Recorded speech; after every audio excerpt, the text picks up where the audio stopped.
boom, boom, boom. Hey, hey. The big weeds, getting on, turn that back. I'm dealing, you and me, baby.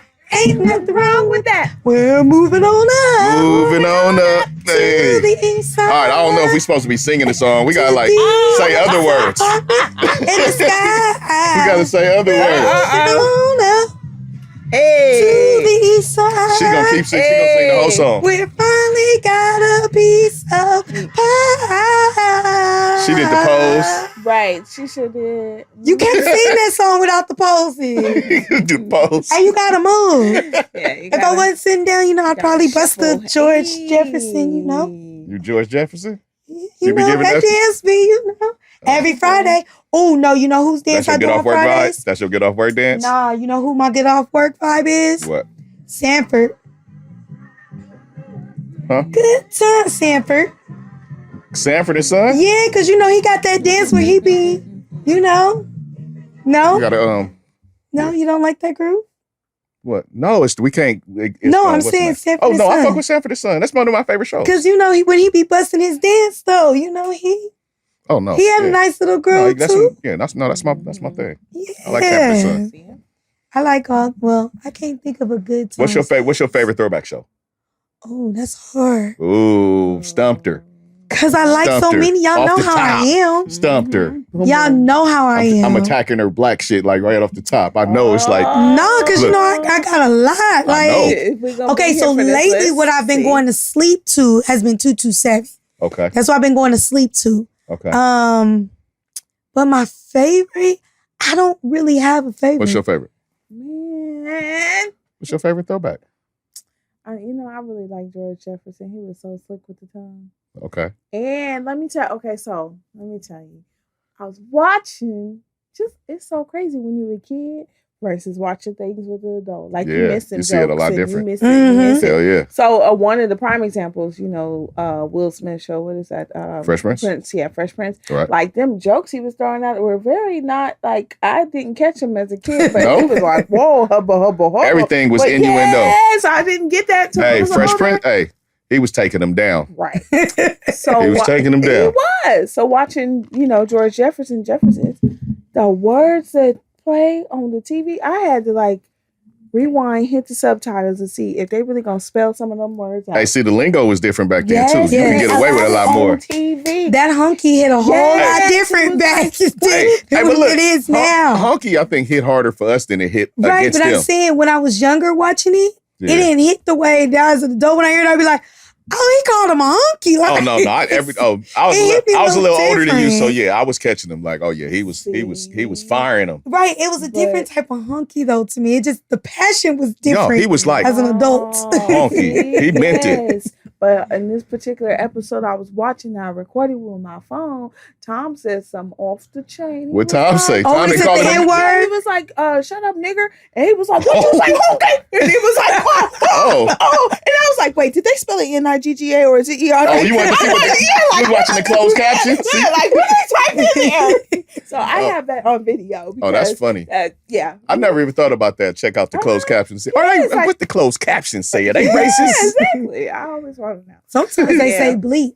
Sometimes when you Yeah, it when you says watch the bleep. closed captions. When they it'll say the bleep. word, So I be wondering people who can't hear if they be wondering what the what the bleep bleep actually is? is. It's context. It's a context bleep. You be like, what's that? A shit? Right. No, he What's didn't that? say it. No, that was a motherfucker. Yeah. That was yeah. No, you know who had a show that was throwback that I only said your lasted- favorite. She started doing No, because I obscure had a shows. question to see if What? you saw it. What's up? Because I know how you are about your stand-up and stuff, right? And you know how they used to do a lot of the sketch shows.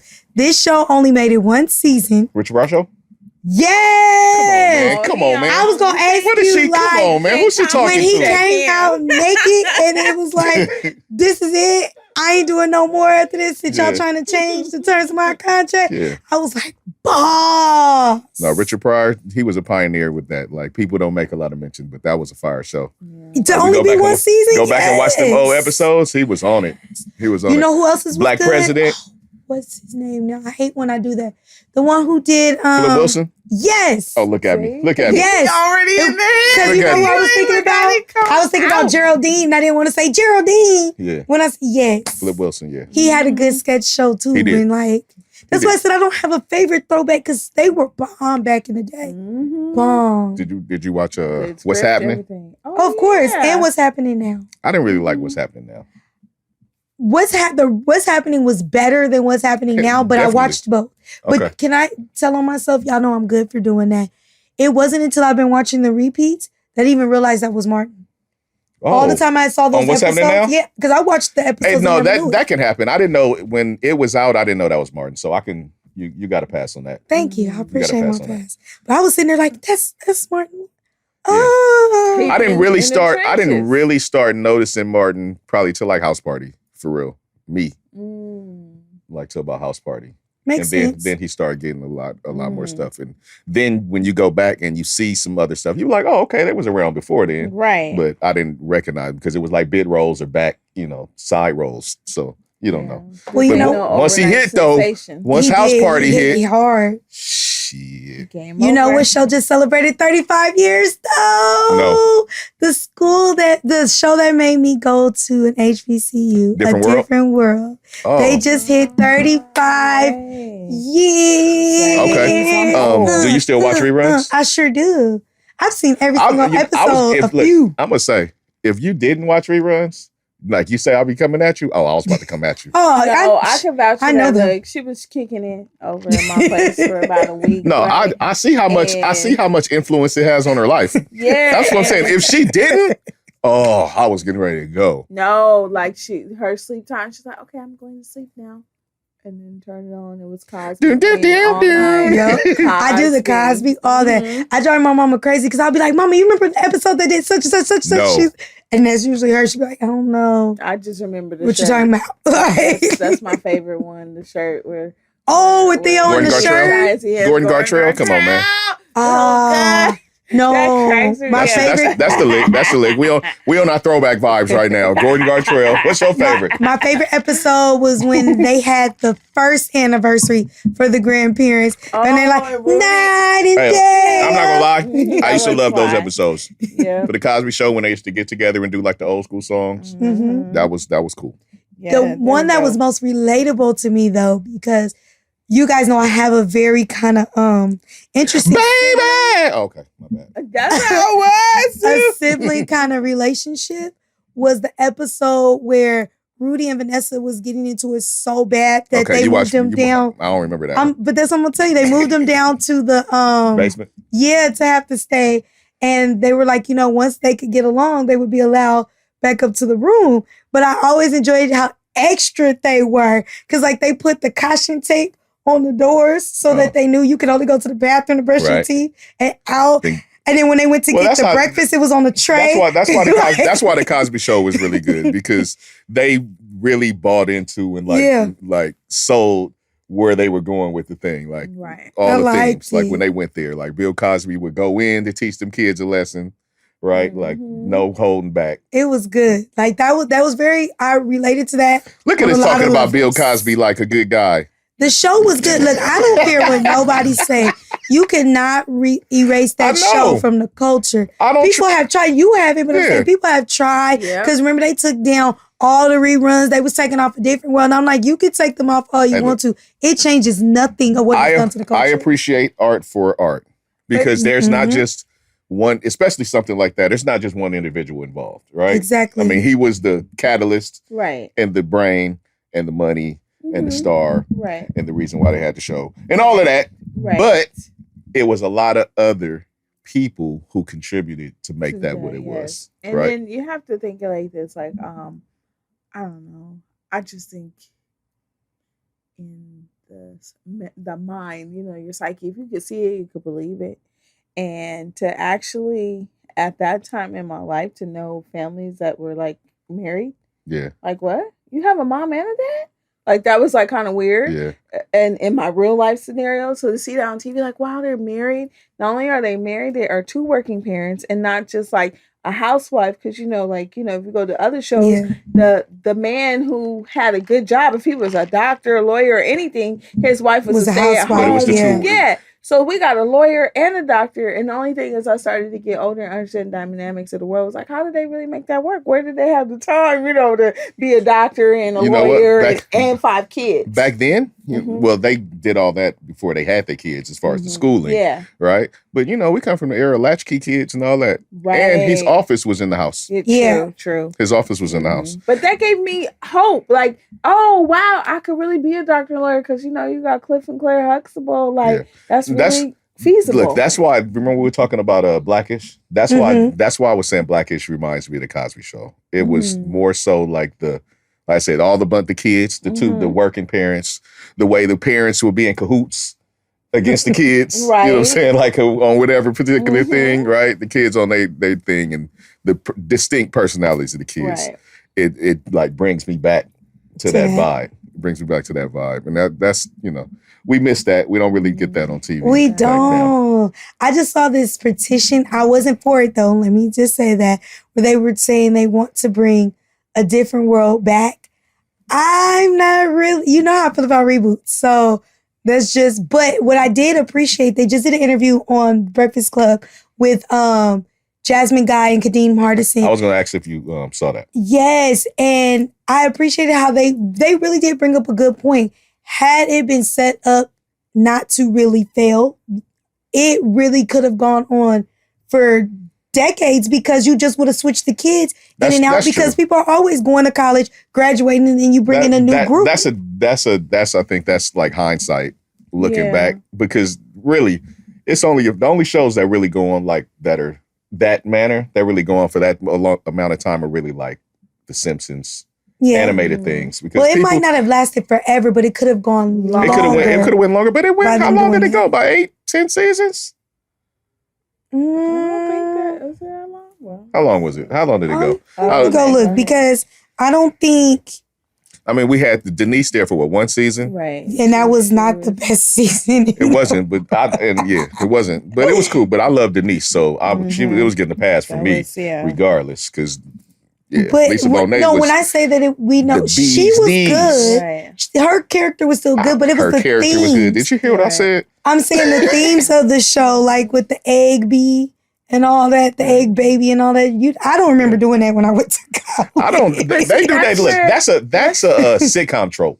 Right. They do that on schools. But there were so many things that they could have done. That's why I like that they brought Debbie Allen in to where you needed an HBCU voice to be able to make it look like HBCU show. Grow it into that. I don't think the first season had that, which is why we got what we got. I think some of that is sometimes things are such a new property that they kind of get some of those old like tropes that they always use, because they know that works. Yes. So that they can keep going and get go okay to maybe get another season, so that they can flesh it out more.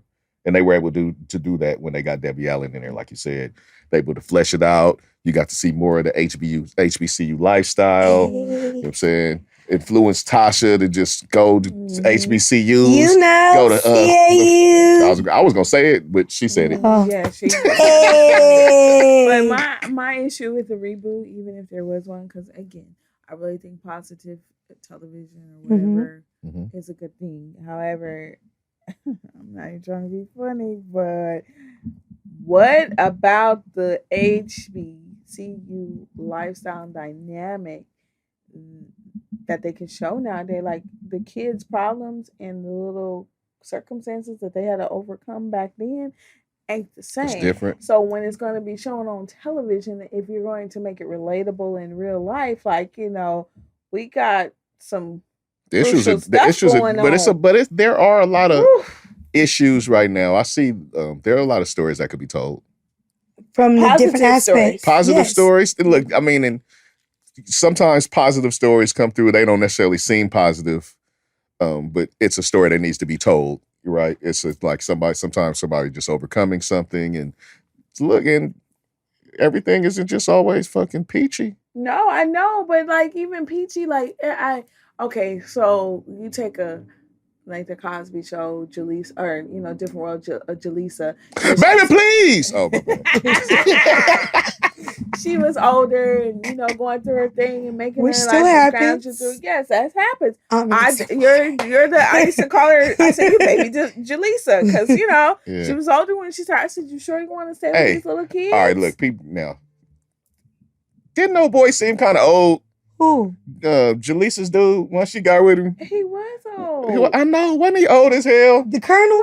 Yes. That was too old for her even then. But Colonel was old as hell when he got with Jaleesa.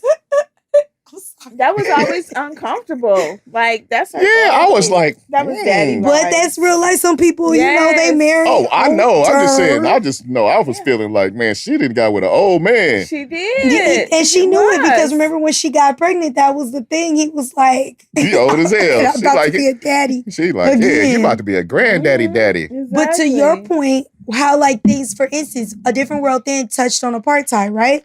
A Different World now would be touching on like the Black Lives Matter movement and things like that. I think there are plenty of topics that they could touch on right now. I would have liked to, even though I know you say the shows can't go on forever, they went 6 seasons, but it would have been nice to see like Jada Pickett's crew, like them actually, let me use my Clark Atlanta word, matriculate through him. They never really got that deep into that crew. They were trying to, and I think if they would have started to phase out, which I think Kadeem was saying, like you phase out the old characters so that the new students can take, that would have been better. That's hard. Okay, let's put it this way.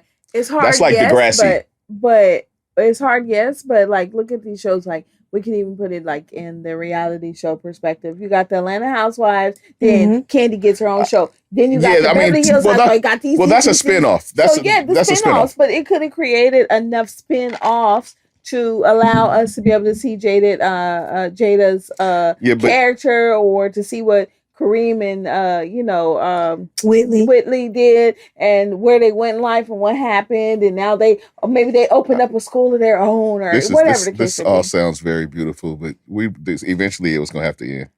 Eventually, because even with them, because actors are actors, they're gonna want to eventually start doing something else. Move to new characters. To the next. I'm saying, but you talking about Kadeem and Whitley, so I'm but no, if you would have moved it from back then and moved it in, and then made their show, and then they retire, go on, and whatever. Because I remember, it went on forever.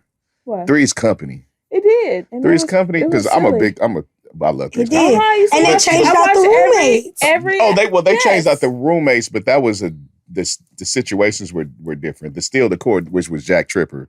Jack Tripper stayed. But I'm saying that he got different roommates, and so that's what I'm saying. Even if you would have kept like Kadeem as actual perfect, like they didn't really play into often about him actually being a professor and working at the school the way they had done like the Colonel. And stuff. I'm not fighting you. I mean, I'm not like I would have said, turn the show off. No, I'm just saying I think it could have It could have really worked. And it probably could have got even more, but I think even with the reruns and with the time we're in, you have a lot of kids that is motivating them to do the HBCU life. But also as times change, the style of shows change. Yes. They could style it out. Hello, Ava DuVernay. Can you come bring us some HBCU? Oh, she would kill. If they do something new, if they do something new, I'm not opposed to them doing something new. But I just need it to be new. I don't want it to be a reboot. Yeah. When you say something new, it can't be a different world. We'll call it the show to have a different name. A world from I thought that's what they were going to do with Grown. To be very honest with you. That's what branding is sometimes. A different world has a strong brand. No, right? we'll call it a world of a different place. Different world. 2. Another world. Yeah. As the world turns again. A different world. Wait, that kind of looks like, is that? Yeah. Kadeem, is that Kadeem? Kadeem done put on 100 pounds. No, Kadeem is crazy because he's been working lately. I've seen him in a few things lately, and you hadn't seen him for a long time, so it's cool to see him back out working. I haven't seen Joe. I keep wanting to call her Jody Watley for some reason, but Whitney. Jasmine Guy. Jasmine Guy. Why do I want to call her Jody Watley? Used to have a show, but she's like a lot of her things. She has made sure it's strongly away from the Whitley character. Oh yeah. I would I too. think people tried to typecast her too much. And also her other character, her School Days character. Man, y'all know that was my movie. I know. Why do I know that without knowing the it? back of my hand? Okay, so can I? You know it better. You know it better than me. No, but can I say this? I know something that you might not know. So here's the thing, and then I know you're gonna be like, "Let's bring the show in," but my school is one of the most filmed schools. So that movie was actually filmed on Clark Atlanta's campus because although Spike Lee went to Morehouse, he got all of his film stuff from Clark Atlanta. That's where he sat up under Dr. E. But the dorm scene where they throw the water off on him, I actually lived in that dorm. Oh. So, yes, I need to put that in tag Clark Atlanta University and alumni, the matriculation department. Well, at my high school, art department. Well, at my high school, and Maya and Silk the Shocker filmed Moving On video. Okay, but that's not school days. Okay? That is not school days. It's not school days. That nigga. That is not Silk school the Shocker days. and Maya, nigga. That's not school days. You better back up. Ain't no flex like school days. And the Fresh Prince did a Boom Boom Shake the Room. Y'all remember? I don't even remember that song. I just know they did the video. Boom Boom Shake the Room. Still Fresh not Prince got a little crazy days. with some of them songs later on in that career. Still not school days. So just want y'all to know that. That's all right. That's that CAU flex again. Yeah, space tag, hashtag CAU. All right, man, let me introduce the podcast and we can keep it going for those that don't know. Hey. All right. Word. You have now tapped into the Deez Ninjas Podcast, and we are so glad that you came to kick it with us. I am Club Dynamite, the coolest ninja you know. I'm here with two ninjettes, and this is a real ninja roll call. Tess. Happy homecoming season. Oh, I didn't even know. Vacation Barb. How do I live up to that? Yeah, I don't know what you do. Okay, happy new month, y'all. Yeah. October 1st in the house. Let's go. Right. Shout out to all my ninjas that's listening. I want to give a shout out to What Up Vern, Nikki Savage, and Shanni Love as well. And to everybody that messes with us, that taps in, we appreciate you. You all appreciate it. Hearts. Hearts. I don't do the heart fingers, but they got it. They got it. We do love you, though. I'm saying much love. All right. Back at it. And since I don't have my phone. What we hitting them with first? Right? Are we going to... I'm going to have to rely a little bit more on you ladies to help us navigate our way through. What's up? So, we got to open. We got to send our condolences. Man, man, the other day, what was that, 2 days ago? Yeah. That brought my day down, man. That brought my day down, man. Rest in peace to Coolio. He's 59 years old. 59 years old. Young man still, I don't know him personally, but he is a good friend to a few of my friends. And condolences to his family and the city of LA and Dub C and the Mad Circle and everybody else, man. That hit hard because that's like childhood. Yeah. It makes you go back and you like. So what happened was I was home and I just happened to see it come across the TV. I was actually getting up to go into another room before it happened. So it was like when I saw it, I was like, "Oh my God, Mom!" And she was like, "What?" She's like, "What's going on?" I'm like, "Coolio died." Like that hit me, and she was like, "I know," and I'm like. So you knew and you didn't tell me, right. You should have told me. What the hell, Mom? For real, because it's like, it made me automatically go back to being a young kid again. And it was like, damn. I mean, shit, we've been spending most of our lives in a gangster's paradise. We have. Nice pun there. See, for me, it was Fantastic Voyage that hit my head first. For me, first, County Line. County Line. That was that jump. He's a real Coolio fan here. Yeah. Okay, he knows that catalog well. That was that one. I mean, he goes back. I can go back to like Dub C and the Mad Circle days. Like for real.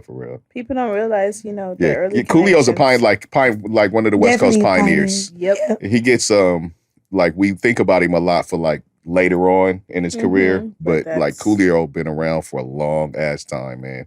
He'd have been around. He'd have been here for like a lot of monumental stuff, especially like West Coast hip hop, West Coast gangster rap. He is a pioneer, man, and I want to shout out, acknowledge dude. That hit. I don't know, you know the older you get that people are going from your time is going to, but it's hitting a lot quicker, and as you point out, sooner. Like when my mom's people pass it, I look at it as icons. I'm like, okay, but they've lived to be in like their 90s and stuff, so you know they come. I'm gonna tell you something crazy that made me feel old the other day. Yesterday, I saw a happy birthday to Chic Luch from the Locks. 56 years old.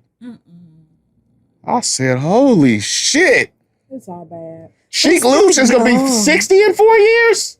I mean. Wow. No, that just, like sometimes, and we know where we are, but reality hits you different sometimes, right? So. It reminds you that we are. Moving along. Right. Moving But it feels just like we've had so many this year that have been younger than 60. Yeah, no, we've lost we've lost a lot over the this past year. Yeah. Speaking of losing people, PnB Rock was killed a few weeks ago out here at Roscoe's, and they have now found his killers. Yay to that. They say he was killed by a 17-year-old kid and who was assisted by his pops. And yeah, and they say they were already there. They were already in the parking lot. So, everybody that was blaming the girlfriend, as we said then, everybody that was blaming the girlfriend, man, get that shit out of here, because she, niggas got the drop on him early. Right. You rolled up what it was with the butterfly doors. They caught the son, and then the pops was on the run. They caught the pops in Vegas. Oh. And they also went and got the stepmoms. They said stepmoms was an associate too. If you was gonna run, Vegas would not have been like, it's right next door. Like, that was stupid. Yeah. I just wanted to hear the conversation that went down in the car. Like, hey, yo, son, go ahead, go get that. I'm like they did this shit as a family. Right, I'm like, that is not what we mean by family affair. Like, it's not what you do. Yeah, that's not how you raise them up. That's not how you raise them up. No. So I just want to hear the conversation. That's not like teaching the right things. No, and ending this boy's life before it could really get started, because if he's only 17, game over. It ain't like he's really... right, and it's like, how much of that came from the father, right? Like, how much of this kid, of course, children are innocent off top. They learn the things that they learn from us. Exactly. Right? So, like, how much did this father corrupt that kid? It's sad. It's a sad story, all in all. Like, all the parts. I don't have not one family member I'm about to help commit a robbery, let alone a murder for somebody's stuff. Like, now, if you go to harm one of mine, then cool, then it's fair game, but for something that don't even belong, I said that the last time. My mind is just hard. Like, I can't wrap my mind around taking other people's shit. Like, taking their lives or taking their both. Stuff. Okay. Both. It does not belong to you. You're not entitled that's for sure. to what someone has earned. Like, I get it. Times are hard. I get all of that stuff. But at the end of the day, now, okay, so what you did in that little span of time, in that short period of time, you stole his property and you killed him. And now you get to, be chased by Big Bubba and Big Bertha for the rest of your life. What good was that? That's kind of what I was referring to. I mean, the other day when I said you're not going to even get away with it. Right. Right? Because, like, of course, you shouldn't be killing people. You shouldn't be robbing them. But on top of that, you're doing it, and you're not even reaping the spoils of your crime, right? So I mean, you did this crime. Now you didn't kill somebody, and now shit. What do you get? Like, what are you getting out of that? You're not getting nothing out of that. Because there's cameras everywhere. In my industry, I'll call especially in like the smaller city areas, I'll call the police department and say, hey, we need you for a traffic collision because somebody's drove by and reported. Right. And you guys have to understand, people don't know where they are half the time. They think they on one street, they really not. So I'll call the police department and I'll say, oh, the accident is at this street and this street. They'll say, oh, hold on. They'll zoom in on their camera and say, there's no cars there.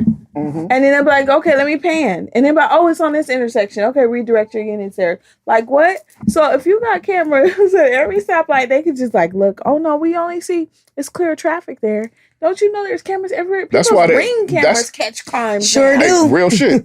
That's how, Ime Udoka, we can get into that later, but that's how his thing went down. Because the ring camera is what started the whole little shenanigans. That's so crazy. But these now, that's why the police even pull back on chases. Yeah, because they pull back on Need chases. to. Yeah, they pull back on chases. Oh no, we got it. We good. Right, you're gonna get caught. We got a traffic cam right there.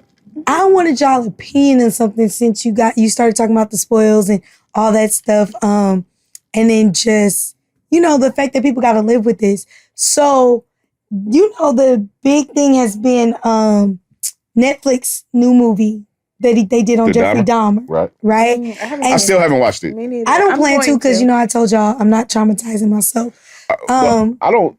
Well, finish. For me, it's trauma. Just constantly seeing that shit traumatizes me.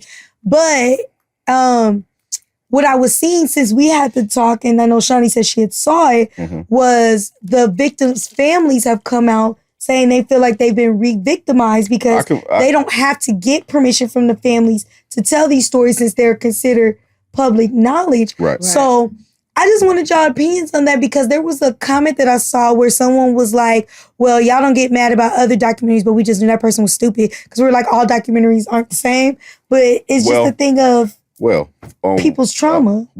That's right. And sometimes like documentary, it's to give info, but this wasn't a documentary. Right. This was a movie. It's a series. Well, a series. This is a 10 episode series, right? And so I think there's some validity to that from the families.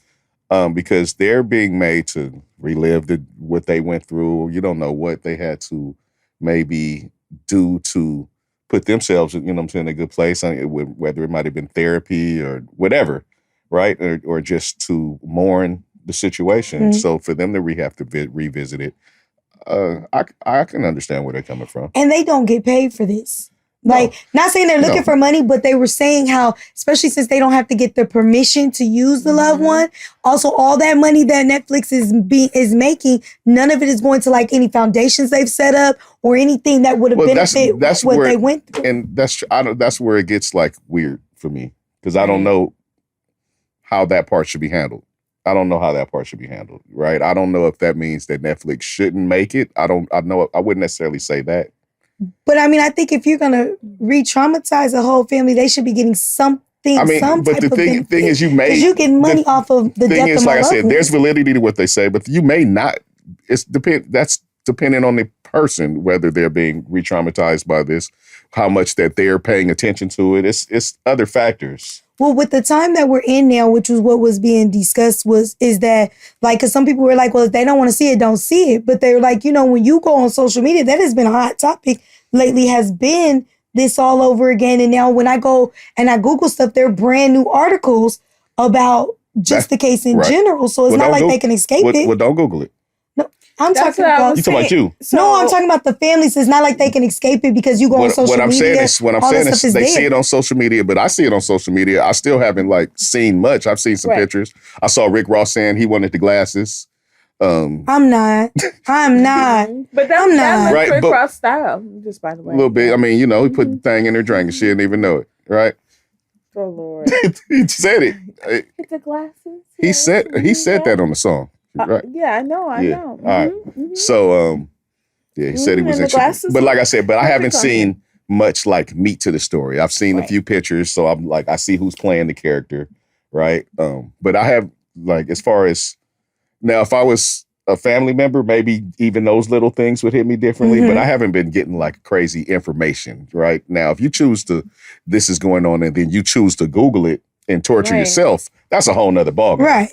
Because that's how I kind of feel okay. And, respect to the family. If I was in that situation, no, I don't want to relive it or whatever. But during his time of the killings, I was early when I was a kid till we was caught in the 90s. 91, right? yeah. So, the 7. name Dahmer is not like blind to me. And that was trauma. Like, oh my God, there's a serial killer out for me as a kid growing up. Like, oh my God, am I going to be the victim? But if I was a family member, and again, I can only say this, not even being in the situation, it may be different, but these social media sites and everything have these nice buttons. Do you want to see more content like this, or no block, or did you like to not see this? You can block that. You can keep yourself out of that Dahmer light. Yeah, Netflix got it big and blown up. And you can mute it. Yes, you can mute it and not be able to see it. And you can censor yourself from that type of stuff. If your friends are posting about it or whatever, you can mute them.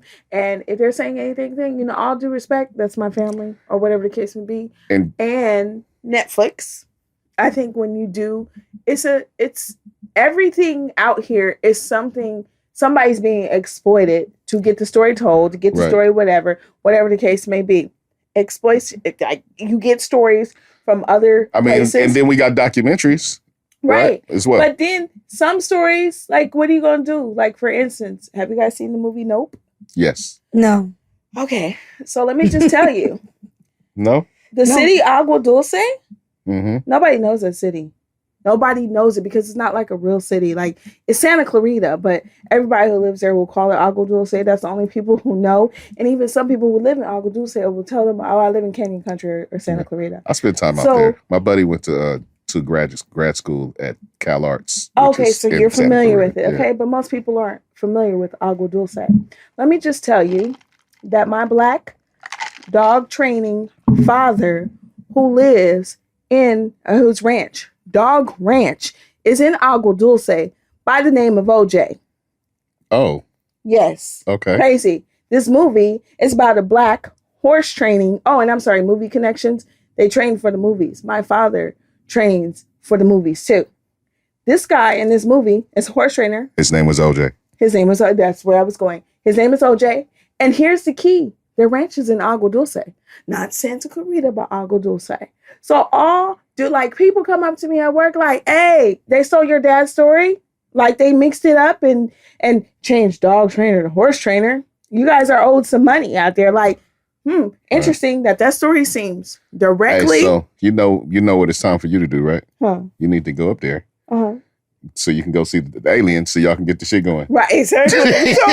so like, I can sit here all day long and fuss about how that is some likeliness. So they could have not called it Dahmer. They could have called it Lahmer. And, whatever they wanted to do and change it. And the stories are still out there. That's or true. like Law and Order, who makes these stories up. But they may look like somebody else. We know when it was the Michael Jackson story. We know when it was this story. Right. We know the R. Kelly story. Another thing, for the people who were not there, like Shanni, like Shanni was saying, Shani's a little younger. Mm-hmm. Right. So she was not as familiar with the story. It's just something that she's kind of maybe heard, but she wasn't familiar. So it was a bit educational for her. Mm-hmm. She may look into it more. She may not. But it put her on. She had no idea. You know what I'm saying? I don't know if we need to have an idea about serial killers. Yes. But you shouldn't fall on deaf ears. No, but what I'm saying, he's dead, though. He's dead. And that's like a weird thing sometimes. But if someone wants to be educated about the past and somewhat, and that may make her do some more research on something else or whatever, but she didn't know. So it's also telling a story.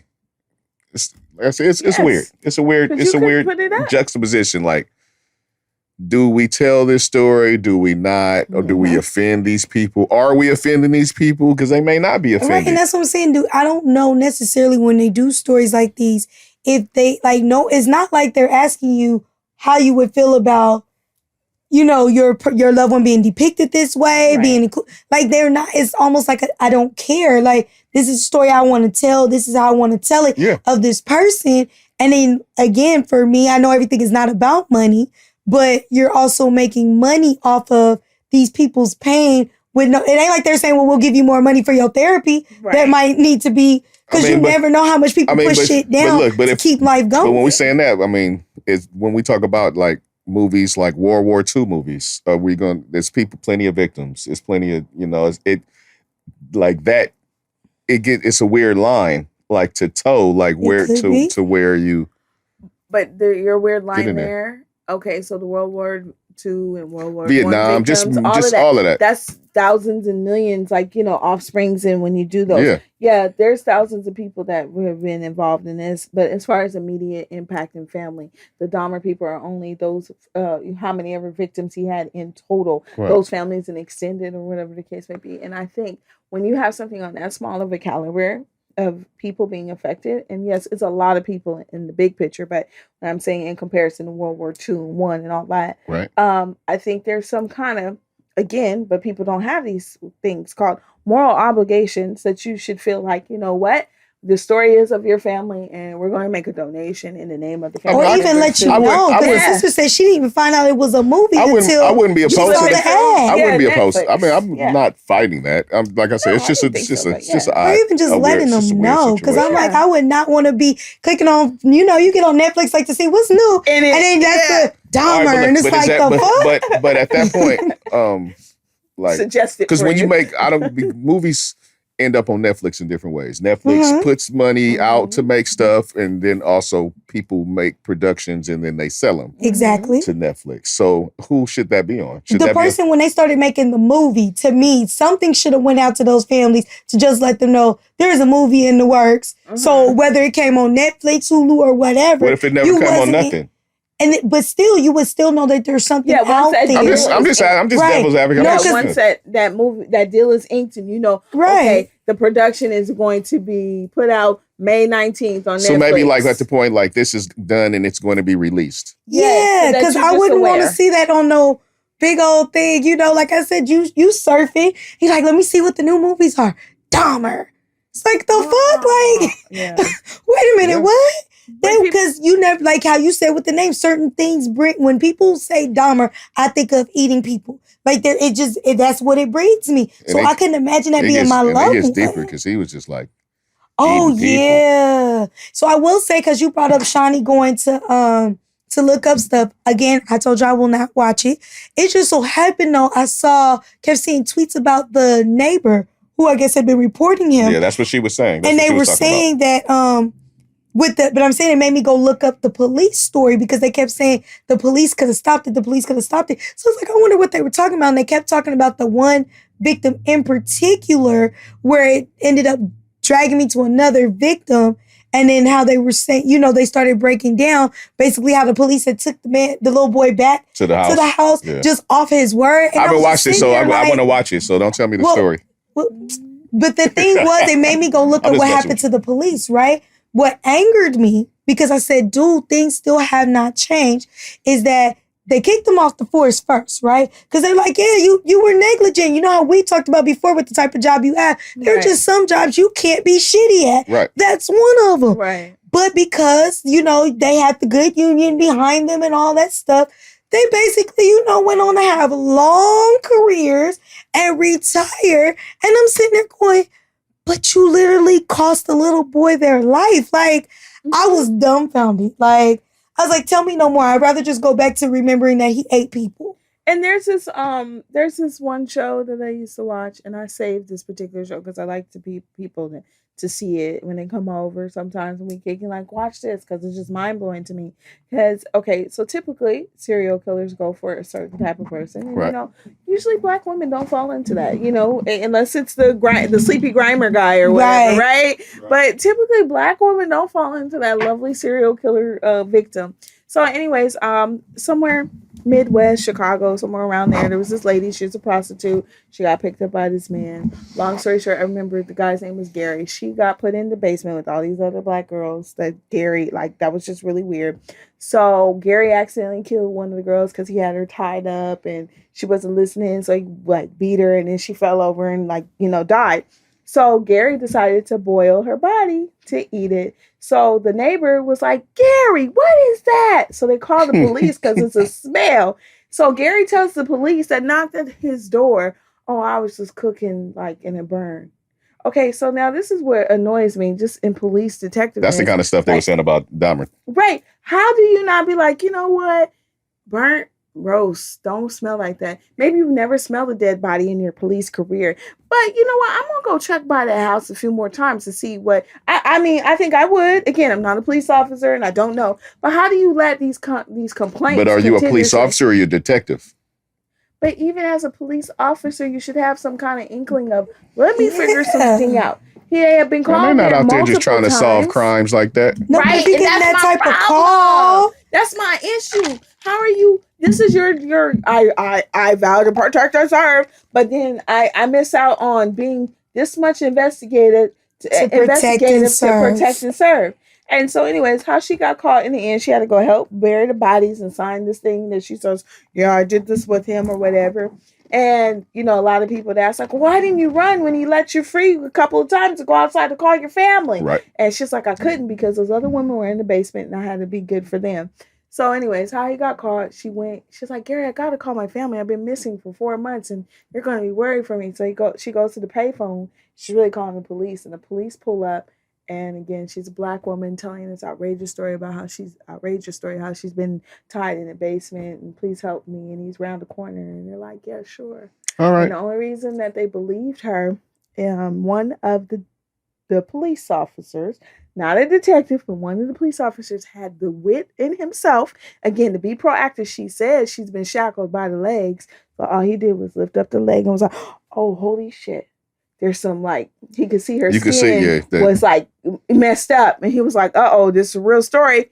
That little thing of, well, let me just check versus you crazy lady. Okay, have a good day. Right. Because that's how it could have went. So she had some ankle trauma. Yeah, she had some ankle trauma. And then they went and picked him up. And they were able to save the rest of the girls. But again, so where do we find these type of police officers that would be like, well, let me check your ankle and make sure that this story is right. Sheesh. I mean, that's the more thorough, but I don't even know if that's really like their job. Like when they on the beat, when they out there. But if you know something is off, then you pass it to the next person who got their job. Now, you know, let me call the detective. No, now that may be the step, is they pass it on to somebody, hey, I saw something suspicious. Maybe you want to go check this out. You know, then et cetera, et cetera. So, but they be overlooking a lot of things that you would think, like with the Dahmer story and the story you just told, that would be hella suspicious. I'm not sitting there fighting for police, so I don't even like the police. I know, I'm not saying you are. I'm just saying the fact that they don't find that stuff suspicious makes me go, it's not I don't know if they don't find it suspicious. It's just they deal with a lot. They go through a lot during the day. Okay, I went to the cops. I hit a man. Okay. I literally ran a man, like, you? Boom, boom. Yes. You ran a man over? On purpose. He was trying to get in the car. It was 4 a.m. Okay, look, so I really can't laugh. Go ahead. No, on purpose, yes. It was 4 a.m. He was jaywalking down La Tierra. Is that La Tierra? Yeah, down La Tierra. It's kind of dark before you get to that shopping center in Centinela. Okay. So I'm minding my own business, and I'm like, what's going on? Like, jaywalking, why would you come out and I'm the only car on the road? So, you know, my instinct kick in. I'm like, let me watch him. Watch him. I watch him. And He's doing too much. He's doing too much. He's trying to get in the car. He go grab the car door. Whatever reason, my car door was unlocked and I hit the locks. So he runs in front of the car. Now I can't go forward. Well, so buddy, I don't know if you got a gun or nothing. You got to get out the way, dog. Right. So I'm in a stick at this point. You know, now I'm freaking out like, no. I'm honking and he's just standing there like, So I try to go around him. He jumps in front of the car. Bye, I try to bro. go around him. He jumps in front of the car. Boom. I hit him. I see him in the rear view. Now, this is how I don't understand when people... I hit him. Right, I did. saw him in the rear view. Right. So this is what I don't understand, how people, when they act, you know, they're driving and accidentally do a hit and run and then like, oh my God, I hit the person, they keep driving. Yeah. So here's my ass. I call the police. They tell me, oh, well, where are you at? So I did Centinela, La Cienega, all that right there where those is. Since I work in the industry now, I understand the actual implications of whose side is what, Inglewood PD versus LAPD versus CHP. Okay, I get that now. But then I didn't. They were like, oh, we don't handle that. So I drive my ass finally. Figured out I'm in Inglewood. No, I'm not. I'm in this street. I'm all right. So I drive to the police station. And hitting one street will make a difference. Right, every time. Yeah. Now I totally understand. So I drive all the way to like the Pacific Division because that's who handles it. Right. I walk in there in tears. I hit a man and he's in the street. And I didn't hit him hard, but I knew I hit him hard enough. I don't know how hard you hit him hard enough to get him out the way. Right. So, but I know he's not dead. Your car weighs a few thousand pounds. Yeah. But he's probably pretty hurt. Please, I didn't want to go back because I was scared. And they're like, okay, well, what crime was being committed? I said, huh? Like, wait, what you mean? The man's probably laying in the street crawling and he needs help. Please, go. Right. They were like, well, did he try to commit a crime? I'm like, what do you mean? They were like, well, was he trying to carjack you? I don't know. Was he trying to rob you? I don't know. Was he trying to rape you? I don't know. I did not sit there and ask him, hello, sir, what are you trying to do in my car at 4 a.m. and I'm the only woman out on the street? Did you tell him he tried to get in your car? I told them that. I said he came to the door. They still want to know what crime was committed because grabbing at the door is not a crime. Right. I said, what the hell? So I was like, okay, well, here's my number. Like, what do you want? If he calls 911 and says, this crazy lady in this red car ran me over, then it's his story against mine. I'm here telling you what I did. And they're like, okay, well, the detective gets in at 6:30 if you want. Hey. All right. I'm out. They was about to investigate your ass. But it said that they wanted to wait. They thought she should wait to determine whether he was trying to carjack her, rape her, or whatever, before deciding to run him over. No. Like, you should have found out what his crime was. Like, that's crazy. It's like weird, but I get where they're coming from, sorta. But I understand where you were coming from too. Get on, you get out the way. It's either me or you. Somebody to check to see if the man is still in the street. So they didn't even send nobody. Nobody. Can you go check and see if the man is still in the street? They didn't ever hit nobody like, hey, just had to send a unit to. Yeah, no. That's what I'm saying. Can you just go see if the man is at the Chuck E. Cheese? Maybe they text somebody. They text them. They're like, hey, go look, it's a nigga over on Senella and Lottie Harris. This crazy girl in here says she hit him. Can y'all go see what the deal is? Oh, man. I'm like, dude, like, can you just do a little investigation? Hey, what's crazy is I had a situation last night where somebody did some crazy shit and I almost hit their ass. See? Like, they ran up on my car. It was about 2 a.m. They ran their ass up to my car like crazy. Like he was trying to run in front of it. Mm-hmm. Right? I mean, it was just a green go. You know what I'm saying? So he ran out in the middle of the street, like, as the green go, he see me coming. He's trying to make contact to some degree, right? I kind of dodge him, right? See? And then he, like, yells at me. Oh. Like some shit out of I Am Legend or something. No! Right? and I was driving and I was kind of, like, shook, like, what was that? He would have got his ass hit though, but I kind of, like I said, it looked like he was trying to jump in front and I kind of, went around him and shit. But then when I went around him, he like screamed like, nigga, I was trying to die. You know what I'm saying? So, yeah. Crazy shit. So I don't know what conversations they have in cop school. Like, hey, okay, so when someone reports something, just pass on to the detective. Maybe we don't care. Oh well, like, it's just, hey, I don't care how they operate. If you smell something that don't smell right, saved keep a going. lot of people's lives in that case. Or like the women that have been, trapped in people's houses for so long. And it's like, but you be finding out the neighbors been trying to tell you they heard people screaming down there. Right. Y'all just gonna keep ignoring the shit. Like, at what point do y'all say, you know what? All the neighbors can't be crazy now. We all know. I know crazy neighbors. I'm gonna tell you something. But damn. They ain't not trying to stop shit. They just trying to arrest you after it happens. That's so crazy. Why not prevent the crime? I'm just telling you what it is. That's just crazy. They're not there to stop no crimes. They're there to arrest you after it happens so that the monies can go to the powers that be. And that's the sad part because, again, I know that's my soapbox, but once that has happened, those people's loved ones and stuff don't get to come back. And it could have been avoided. Like, at that point, Dahmer had already killed enough people. They could have legit stopped. They could have prevented, and then y'all put them back on the job. How could you even trust their instincts after that? I remember the story, but I don't remember it in enough detail But that's what I'm saying. When I looked it up, I was sitting there going, so y'all trusted them enough to put them back out there? Like, you made a call like that, and then you trust them to go back? Like, hell no. Maybe they was going over there chopping it up, eating dicks with him. Oh, Lord Jesus. I'm trying to see. This one, y'all can have them. That's what he was doing. Putting them in the freezer and shit. Like I do recall that. That's a different kind of And that's why I said this is with that type of story, they should at least gave the heads up because that's a.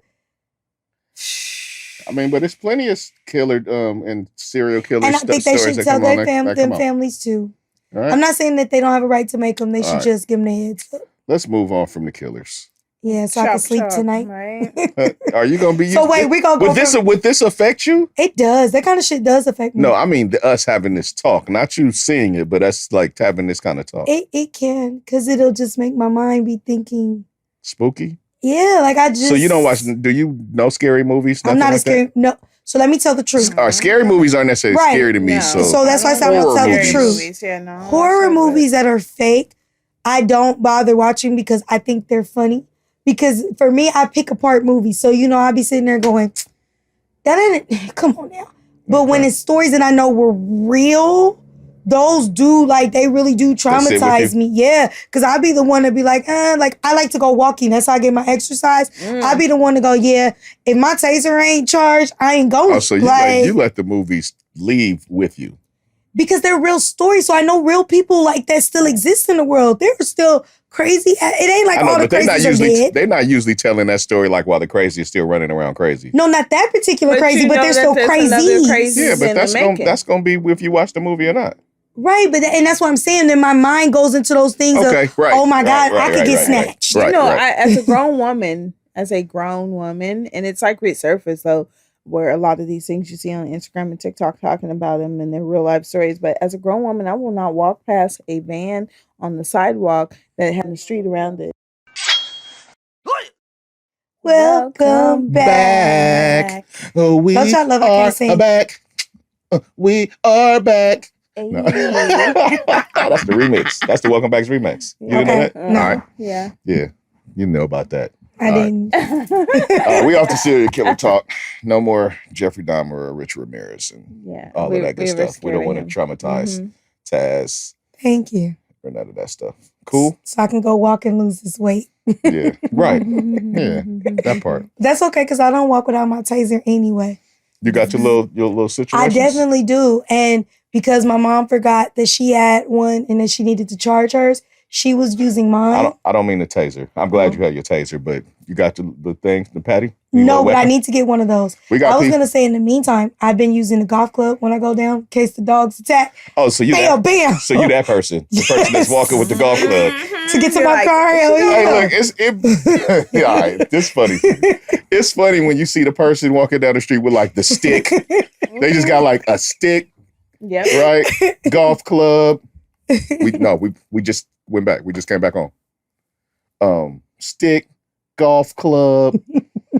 Because my mama had my taser, so look, gun. You got your gun, just walking with your gun. I was being a good auntie. She be having the baby, so I let her take the taser and I took the stick.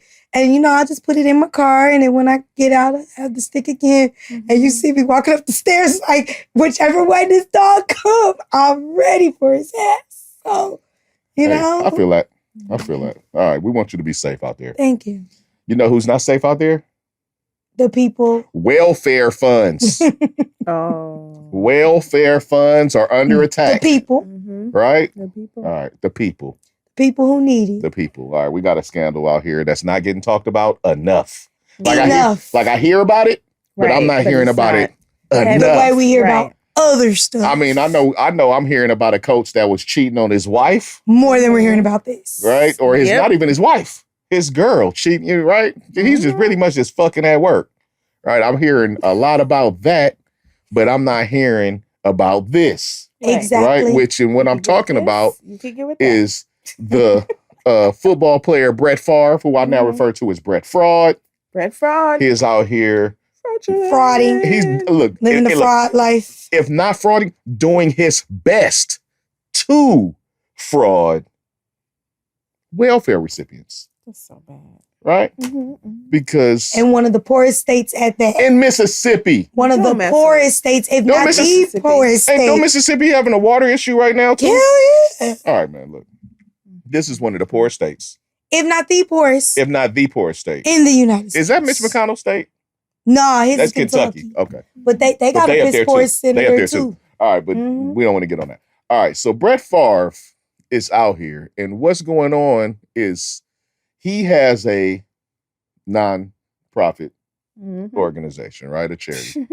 And what he is doing with his charity is like some scandalous shit. He is all right, let me tell the whole shit. What he is doing right now, what the scandal is my man is trying to use state welfare funds in order to fund a volleyball facility for his alma mater. All right, Southern Mississippi. Yep. It is for his daughter. I hadn't even got there. Oh, I'm sorry. I hadn't even got there. All right. I'll be jumping the fence. It's all good. It's all good. So right now he's trying to divert $5 million in funds from this welfare fund for a volleyball facility for his daughter who plays volleyball at his alma mater. Okay. He has a nonprofit organization that is to help underprivileged kids and cancer patients. Not you stealing from the kids and the cancer patients. And cancer patients, okay? Now, of all the money that he's even received in this charity, he's given the majority of that money to his alma mater. When you make all this money and you can do it out your pocket. Look, Thank you. He has never made a contribution more than $10,000 to any of the funds that his nonprofit is supposed to be funding. Disgusting. But he has made disbursements of $26,000, $25,000, $46,000, and it's so on to the university out of this same fund. All right, so he's defrauding his fund, his fund, and on top of that, now he is putting pressure because he's been trying to pressure the governor, right? And the governor has even tried to hit him with, bruh, like, I'm too old to be going to jail, right? Like, not even trying. We got to do this the legal way. He has been putting consistent pressure on the governor and another woman who handles the funding consistently. Right. He's hitting and he's taking money for himself, by the way, because he's been hitting it with bars. So the media is not going to catch wind of this, right? The text messages are crazy. The text messages are crazy. And I just want to know, I don't want to know why, because I know why, but the media is just not paying attention to this shit. They're not talking about this. And I'm not feeling the vibe. No. And why is it that, okay, first of all, here is the advice of the world.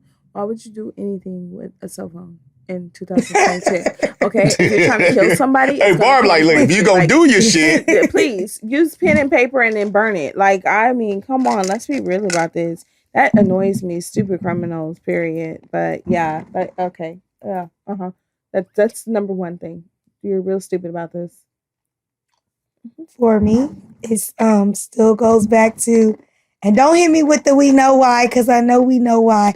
I just find it so interesting on my soapbox, right? For a girl who doesn't even really like football like that. This is it. This is your moment. This is your moment. We care more about Mike Vick and his dog. This was like a nonstop news story, right? When he wasn't even there, right? Okay, so we care more about that than the harm that's being done to actual people when you are defrauding things like the welfare system. They love animals more than people. Always. But this was the same thing we talked about when it came to the disbursements that were done during COVID with the businesses. You gave all these people who had money, all this money, and then when the small business owners really needed it, it was like, oh, we ain't got no more.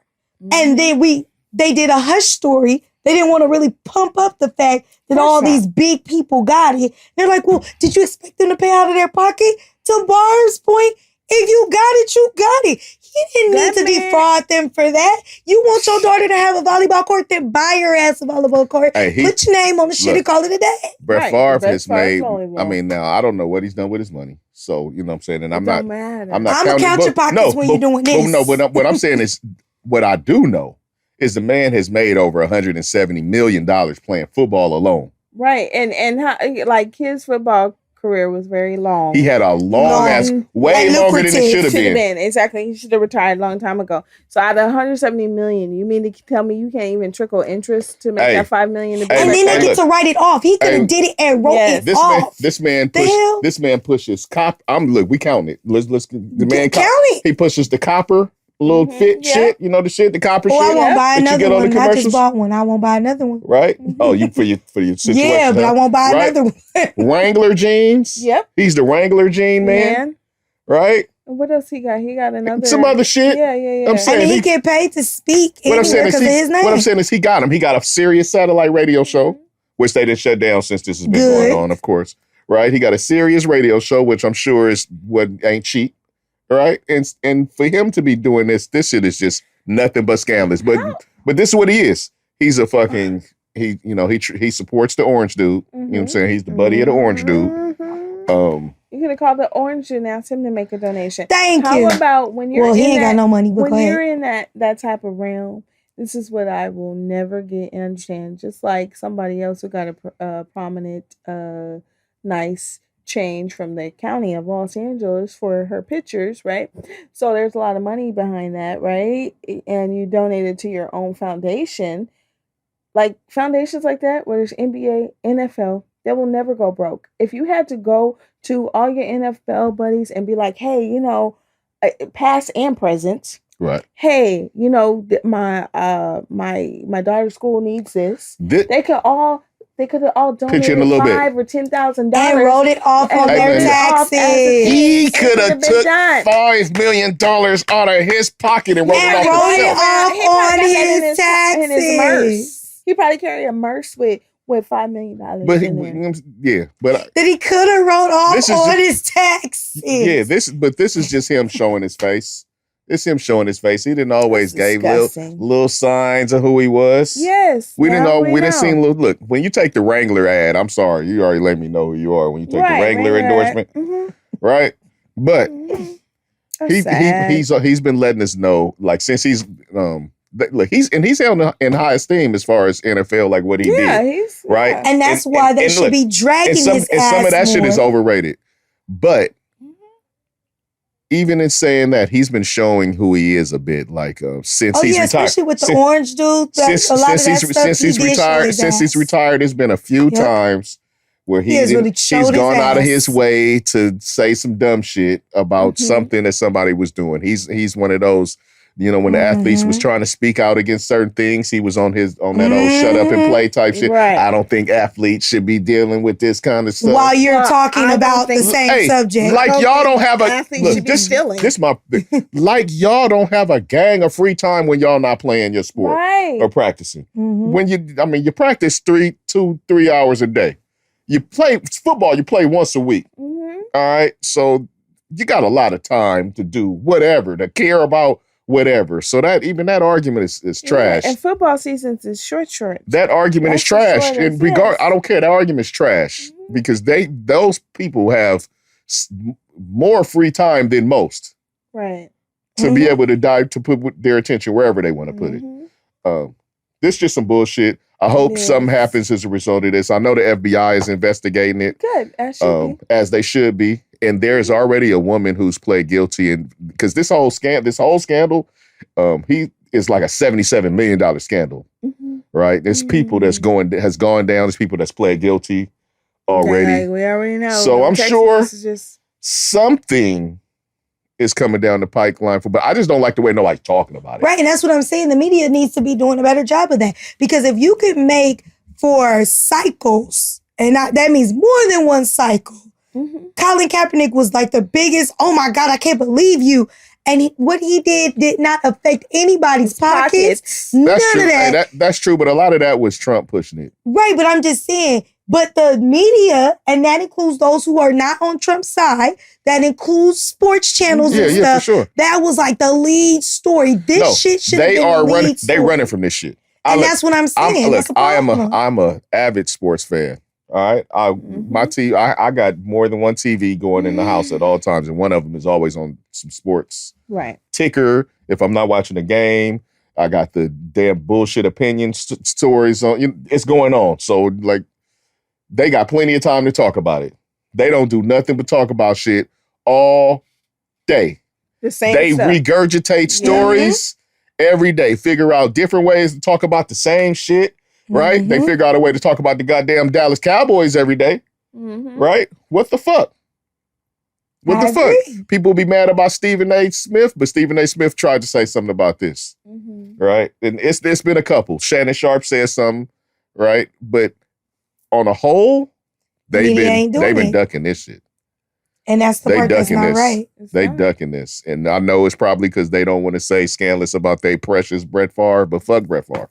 Especially when Brett Favre, or as you said, Brett Fraud is out here fucking over people. Like the cancer patients. Right, and children. Yeah, the kids. Fuck that dude. I don't even like, look, before he did this, I don't even like the way he did the niggas in the NFL. He was just staying around like, nigga, get out of here. I'm going to retire this year. He was bullshit. Man, fuck this dude. All right, I want to get off this dude. Because I see the steam rising. Yeah, man. Because I don't like the way he's moving. I don't like the way he's moving. I don't like the way he's moving. That's that simple. Well, I know a move you might like. What? California. You know, we keep making moves. And now they're making it mandatory to put that salary range out there. When you put those little things out there to say, we hiring. I'm happy about that. Because it is annoying to read about you're looking for the qualifications. That's the job listings. Yeah, right? And then you got to turn around and you got to go, but how much does it pay? So you want me to go through all of this to apply and everything to then find out? Hey, to get an interview and you're sitting there trying to, so... That's all that's paying? To do all of that? No. How about, I don't know, I haven't filled out an actual job application in 20 years now, right? Yeah. So I've been at my job almost 17 and took 2 years to get in. So it's been about 20 years since I filled out an application. Back then, 20 years ago, to fill out an application, it was the most tedious piece of BS in life. Like, you don't want my resume. Now you got to find it online. Right. You got to, my resume not enough. So I had to do 5 different charts. Go here, log in, make an account. And then if I want to apply for this job, I got to make an account with this people. Yeah. And then put in all the same information, but my resume ain't good enough. Now I got to type again, retype it. It don't just go over. You got to customize it for the job. Yeah, exactly. Yep. So I got to go through all these hoops and loops just to And then they tell you to still upload your resume at the end. After they made you retype all that info. Okay. So I can't imagine what it's like today on LinkedIn or whatever the hell you do or however you get a job. I don't even know. But yeah, And then you get there and they tell you this, that you about to get paid $14 an hour. Well, I could go work at the Del Taco for $25 and walk in there and give them a handwritten application. Would you like fries with that? Oh, okay. Real you want to go big or go home? Real. Which one? Real want the bigger taco? Well, so they did this. It's good. It's about time. Yes. They needed to do this. What we're talking about, if people don't know, is they are putting how much jobs pay next to the listing. Jobs are required. Jobs are required to put how much they pay next to the listing of the job, so that you're not even jumping in that water if it's something that pool that you're not trying to swim in. Wait a minute. How about you want to jump in something else? That interview is 35-40 minutes away. And gas is $7 a gallon. I ain't trying to go nowhere. Just don't move unless it's paying me some money. Can we zoom that? Can we do that on the Zoom? Or the fact that now it makes it more competitive, because if I know that I am a person who is qualified and I'm looking at your job listing and you trying to lowball me, but I know that for this particular job, this is the range, then I know you lowballing me. Because for some people, they don't know what I guess this is going to make it, you have to know your worth. Right. But I guess this is going to make it where they may not try to do that as much because it's out there off top. Exactly. And so you can look and they know they're just not going to get the applicants, or they know they're going to get the applicants that don't think that they're qualified and will, applying over their head. And then another thing, I learned this as growing up or whatever. So her and I might go to the same job interview, and we may have the same, but not for the thing. same. Right. She may be a negotiator. she may be a negotiator and she's able to negotiate. I'm not the negotiator. I'm the Me one neither. like, I need a job. How much do you pay? Thank you. Okay, yeah, I need. Right. She might be the one to counteract and be like, oh, you want to pay me $17.50? Okay, well, did you realize that I did manage this many people? Okay, all right. So are there any other perks that you can give That's me? knowing your worth. Yeah, but I am not going to be that person. Well, I need a job. Okay, what you paying me? Okay, you get raises sometimes? Okay, cool. And I just take what it is. Like, and now we work together. She getting paid $25 and I get paid $20. Like, wait, what? Like, no. Yeah, I think that'll help with the making the pay more equal across the board. But can I say this? While we're on jobs, I do think it's something to being able to negotiate your shit though. But go ahead. Yes, I have a strong pet peeve about looking for jobs nowadays. What's that? It's the fact that I find them so unrealistic. And this is what I mean by that. So you go to school and let's say you go to college to, get a degree in a specific They lied field, to you. right? They lied. You trying to work your way up from the bottom. Right? Like you can say, I started here, I did this, but then you go apply for this job knowing that you got all this skill and things that you've done. And they tell you, but we need 20 years experience. And you like, my nigga, I'm only 25. Like, right. 20 years ago, I was 5 in kindergarten. We want 45-year-olds. Right. Like, Exactly. No, but then they don't want older people because then, but I'm saying to your point, then they'll turn around and they'll discriminate against older people because they're like, they're too old for that. So what do you want? Because they want you to work for free. Right. But see, they won't even give you that sometimes. No, not with them. Not with them. They want you to go somewhere else and work for free and then come back and work for them after you didn't work for free for somebody else. Right, but that's what I'm saying. Even with internships, sometimes they're not even really looking at that nowadays as a thing. They're not. Like, they are not.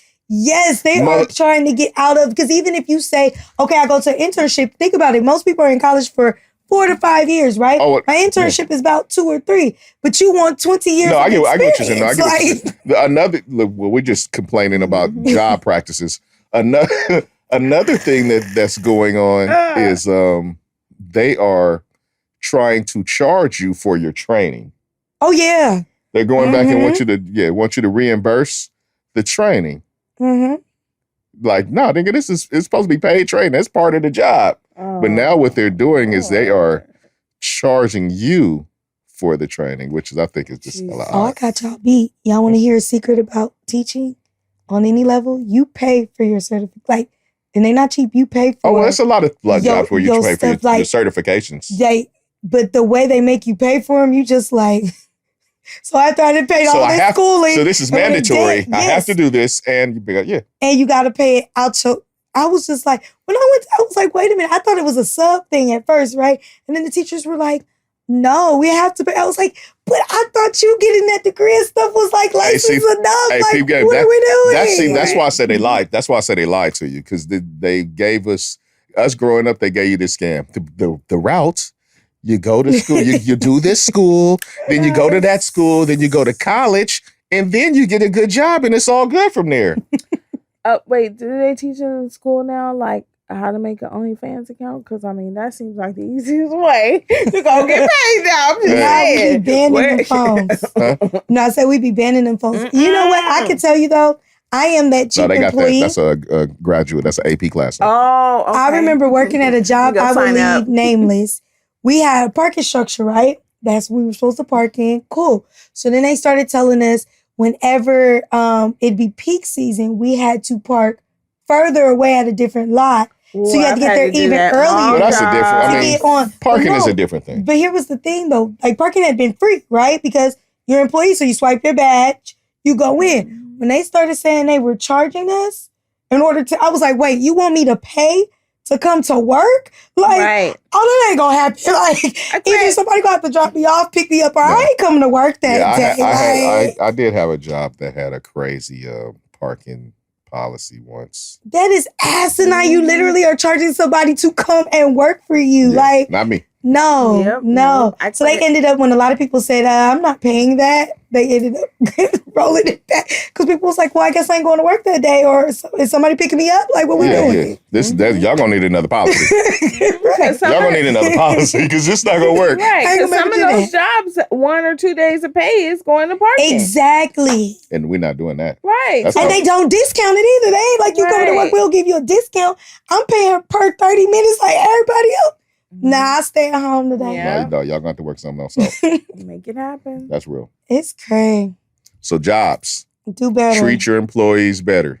Please. Do better. Please. Please. Mm-hmm. Like all this making it harder to work shit. Mm-hmm. Yeah, no. Knock it off. And then paying us and then taking it back. Knock it off. Mm-hmm. Yeah, no gracias. All right, I know what I want to talk about. Your boy. I want to talk about the fact that Scottie Pippen's wife is out here just like fucking everybody, and the fact that like I'm trying to figure out like who's getting back at who. Because what's going on right now, Scottie Pippen's ex-wife, Larsa Pippen. Yeah, Scottie Pippen, formerly of the Chicago Bulls, the right? They was Michael Jordan's greatest teammate. Mm-hmm. Champion Chicago Bulls. The once upon a time champion Chicago Bulls, because that shit is over with. I know, but still. All right. But he was Michael Jordan's greatest teammate. Michael Jordan, commonly referred to as the greatest basketball player of all time, or at least, close to it by some people, right?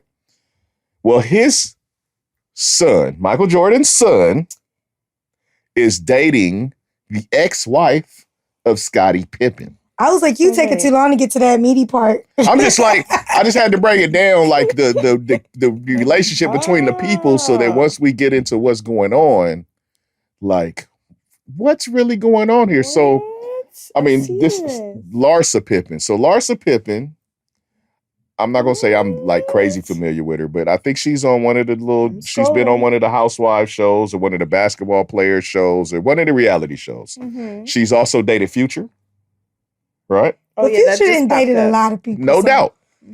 No doubt. That don't count. It does when we just talking about her resume. Okay. And how she getting down, right? She's dated Future. She done been out here, but now she belongs to the streets also. Right? Right? And she through the streets, she done found her way to Michael Jordan's son. Right? Marcus. Now Marcus, he Scottie Pippen's son is a basketball player. Marcus was too, but he not all that. Right? Okay. I don't think you got to be all that when you Michael Jordan's son. I was gonna say, is he not all that, or is it that we put him to the standard? No, he wasn't all that. Okay, he wasn't all that. Okay, all right. But it don't matter because his son is who his father is. Who his father is. So right. I don't even know if he does anything for a living or anything. He probably doesn't have to. Right. Trust fund. He's like a black trust fund kid essentially, which is dope. That's what we strive for. I just ask it because sometimes when players are that great and their kids want to follow in that footstep, it's harder because people are going to always compare you to being his son, so you should be as great. No, but there are plenty of second and third generation basketball players, and we don't necessarily just compare them to their father. They have their. But when your daddy is Michael Jordan, it's players. Scottie same way your daddy is LeBron James. Look, Scottie Pippen's son is a basketball player as well, right? Okay. We're not holding him to Scottie Pippen's level. He's just. No. Gary Payton's son is in the league. That's what I'm saying. We put them, they do what they do. If they make it, they make it. I'm with that. He didn't make it. All right. Okay. All right, it's just what it is. Her resume is thick. I'm like, Googling. Larsa, I told you, she been out here. I'm just glad you told me how to say her name. Here, but what I'm saying, I thought it was Larissa or something. It's Larsa. But I just want to know, like, is she getting at Scottie? Or is Michael, because Scottie, this is why I'm asking, because Scottie be talking spicy about Michael Jordan. Like he be trying to LeBron is better. It's a little bitterness in there somewhere. A little bit in there somewhere. After that documentary on Netflix, I'd be a little on the spicy side a little bit too. That was just what I took from it. Okay. That's just what I took from it. It seemed like Michael Jordan was a straight asshole. So he was. But he's not. But he's not spicy because Michael was an asshole. But that's not why he's spicy. What he's spicy about is he don't feel that he gets the credit. Right, but I'm just saying that it could be some of that. If you know that, you think about they were teammates for that long, right? So they had a different interaction, And if you're that much of an asshole and then you turn around, it's like all the credit is going to you. And I'm like, I wasn't a secondhand man. I might be a little spicy too. I'm saying is I understand. He was the secondhand man. Like what? But he don't get the credit. No, yes, he does. Not by every, nope. Now by you got to remember you the sports guy. So you different, but you got to think about people that are aware of them. Everybody gives Scottie Pippen credit. But who people give Scottie Pippen credit. Like I hear you, but people give Scott. I'm not saying nobody gives him credit. Certain cases that applies, but pretty much everybody knows what he was. Everybody that knows Michael Jordan and was aware of his career knows Scottie Pippen was his two. It's like he didn't even win until Scottie Pippen was. But his not two. everybody knows that. Yeah, and how about this? It's like, well, who is the second place person? Nobody knows. Who won the bronze medal in the Olympics? Nobody knows. Or they don't care as much. Of course. So it's the same thing for the consensus of the world, and even other basketball that people call them fans, not like factual basketball fans. Like the world, Scottie Pippen was like, oh, on the team. Okay, Scottie Pippen. But not rated the second hand man as if you didn't have Scottie Pippen, Michael Jordan, you wouldn't have made these moves. He don't get that type of credit in sports world. And I would be spicy is all I'm saying, people. I would say yes, he does.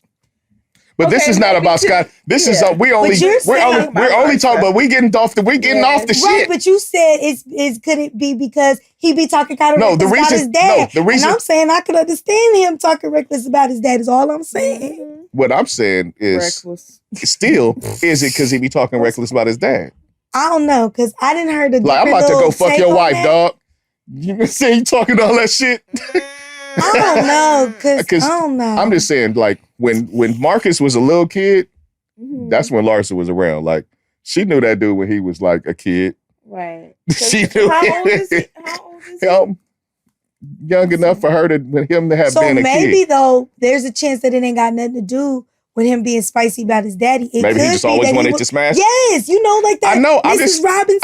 I'm identifying all these situations. He could have always wanted to smash and got his opportunity. But I would feel some type of way about that only because, okay, a lot of times when you grow up like that, right? You kind of have a thing of the close family friends are more like auntie, uncle type of vibe. Oh. So it's like to then grow up and you fucking your auntie. That just, you know. 31 and 48. Yeah. Well. And then I don't know how, like. I mean, but you place that, it depends on which auntie it is. Nah. I said on how you look at it when you're young. How you look at it when you're young. Yeah. But what I'm saying is because it's not his real auntie. I understand it, but when you grow up and your families are connected like that, like if I was Scottie Pippen's son, I'd probably be beefing right now because it's like, bruh, we probably all like really like hung together. Scottie Pippen's son is younger. So what? He might have looked at them as like the big cousin and you now fucking my mama. And he may have beef. He may very well feel that way. But we don't know that interaction. I'm just trying to figure out. Is Larsa getting at Scottie by fucking Michael's son? Like fuck him. And I know how bad you fucking really low-key envy this nigga. And so like on top of that, I'm not going to fuck him. I'm going to fuck his son. Who he probably viewed as like a nephew. Ooh, that is foul. That shit is spicy. Ain't spicy as foul. It's foul. That shit's spicy. Because it's all this peen in the world. Mm-hmm. Hey, and like you said, she got a track list. So, you know what I'm saying? But you have to add this I said Michael Jackson. Lord have mercy. Michael Jackson. But what if it's to get at Scottie? And that's why I'm saying that's foul and that's trifling. Why is that foul? Because I don't have a problem calling it out when people do it. That's foul and that's trifling. Okay. Because he more than likely, it was, even if he had a feeling towards Michael, he still grew up around that son. And so they have a different bond. And we don't know what that bond is. You making that bond thick. We don't know what that bond was. Think about it though. They travel, them families, they travel to games and stuff. So it ain't like, when just I say that. Look, just because you players don't make you buddies. There we go. But that don't always trickle down to the kids though. Sometimes like if it's like, I might not be that cool with you, but your kid is always around. So I take a liking to your kid as the kid that's all around. Michael Jordan's kids probably were around enough for you to have some type of relationship. Maybe he was like, man, fuck that little nigga, son. I doubt that. I felt like that before. But I'm just saying. I definitely know kids, so I'm like, fuck that kid. Yeah. See, he always want to throw a wrench in it because he know that's some trifling. I'm not saying it's not trifling, but that S-H-I-T. I'm gonna stop trying to cuss so much on the podcast. What it is, man, I'm just having fun with it. And like when you start saying it like that, it's just like shuts the conversation down. Like it's just trifling. I'm not just shutting up. I would be so mad. She be shutting the shit down. It's trifling. Go on. No, I didn't shut it down. I just said it's trifling. Right. Then it's trifling. I would be pissed.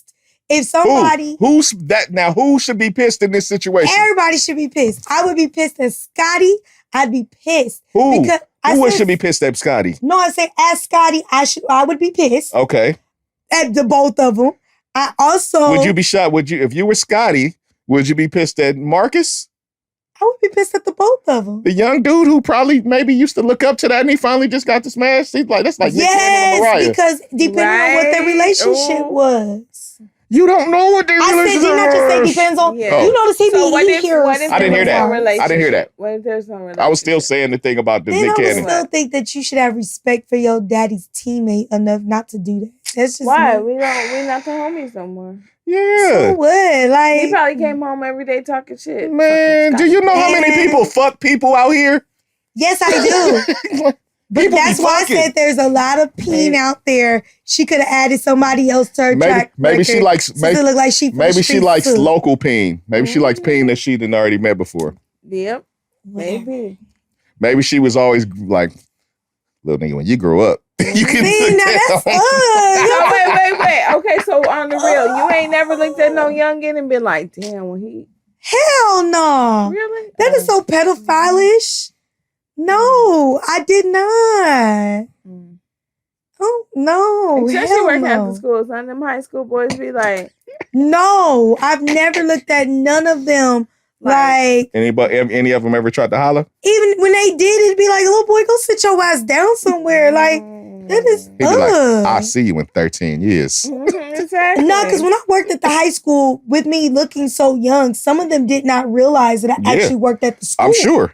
But... It was like, little boy, go sit your ass down somewhere. Like, that's enough. I'm just going to go tighten my game up a little bit. She ain't ready for me. I don't have blind eyes. I be looking like, that young little nigga, when he grow up, boy.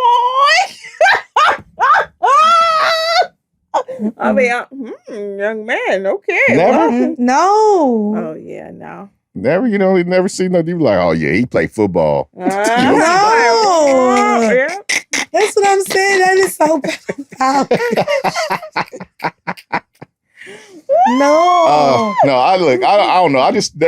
Look, this whole that story is just funny to me. Like when you just hear all the pieces, you like, wait a minute. So Scottie Pippen's ex-wife. I know when you posted it in the group, I was like, what the hell? It's fucking Michael Jordan's son. Right. Wow. Well, you said wow. I said why. I didn't say why. I was like, why? I said, wow. That is some wow to me. Yeah. That's wow to me.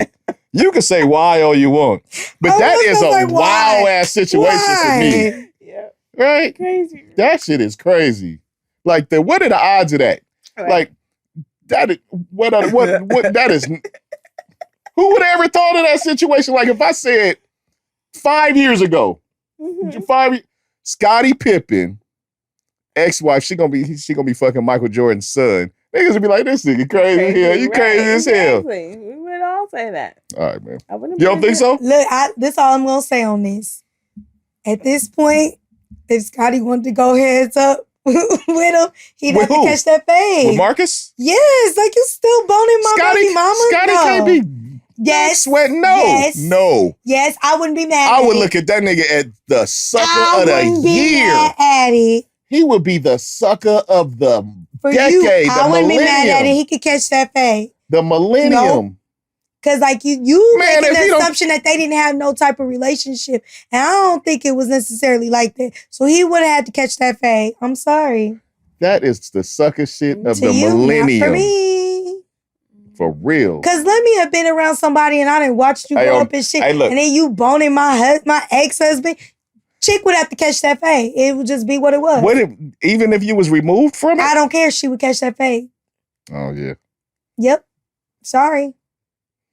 Because he look more like a sucker right now. When he going all in the thing. Yep. No, you know who going to your ex-wife? Michael Jordan. Hey, but that's been going on though. That's been going on though. But my ex-wife, what I'm saying is, I'm like that's the thing. Like saying that means he got to go around and fight everybody. Right, and I don't. No, care. but ain't that the baby mama though? No, because it's different when you have a relationship with a person. You keep making a relationship. You keep saying that he doesn't, and you don't know. We don't know, but you are making it so. No, I'm sorry. Like, it is what it is friends? for me. Like, they still hang out with each other. We wouldn't be able to. Right. So they don't. No, they to wouldn't. this day. No, to this day, they don't hang out. They're not friends. I think. I think it's just basically spilled milk. Oh no, you trying to Scottie Pippen? Scottie Pippen got to come be out here duking it up with everybody. Not with everybody. But that's foul. That's across the line for me. All of them. Future was no. That's not. That was a different cross the line to me. And that's my opinion. And I'm entitled to it, as somebody's mama told me the other day. Because Stone Cold said so. You know what I'm saying? That's the bottom line, because Stone Cold said so. While we on that, can you update me on the latest As the World Turns drama with your boy whose name I cannot pronounce, but I can pronounce the fiance Nia Long's name? Okay, his name is not that much more difficult than hers. His name is Ime Udoka. See, you see how he made that sound so easy. But look, that's 2 words, though. But did you? Ime? Okay, wait, let's try this again. Nia Long. Now you go. Ime Udoka. They ain't the same, not even close. It's the same. Was that the same to you? Did they come with the same ease? It's the same. They both got, look, they both got 3 letters in their first name. 2 syllables. Ime. Nia. Okay, now her last name has 4 letters. And his is Udoka. Again, which one sounded like it just flows so easy? Hey, look, watch. You think? Look, do you think that she hasn't married him because she don't want her name to be Nia Udoka? Nah, because she just wouldn't change her name. Yeah, most people like in that status they don't change their name. Even if they change it legally, they don't change it in the acting world. Yeah, all her credits was still like I said. You think she don't really want to be Nia Udoka? She probably had some snifflings or hearings that you don't want to marry him.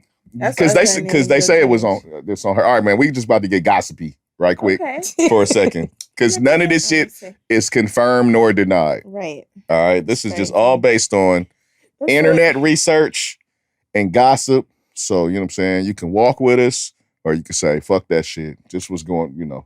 All right. So, word is, I'm going to just say word is, where the word came from, the sky. Word on the street. Word is Ime was having a relationship with a woman who is a wife of an not like a high executive. Is this first story, right? Mm-hmm. But with the guy has like an analyst job from what I was reading with the Celtics. Okay. The woman is the Celtics travel coordinator.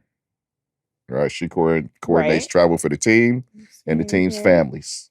Okay, from what I was reading and hearing from the sky, the woman was speaking to someone. I don't know if it was Ime or someone else on the phone outside. She stepped outside, right in front of her Ring camera. Right, so. The husband saw her on the Ring camera, heard her conversation, and I don't know if he approached her or if he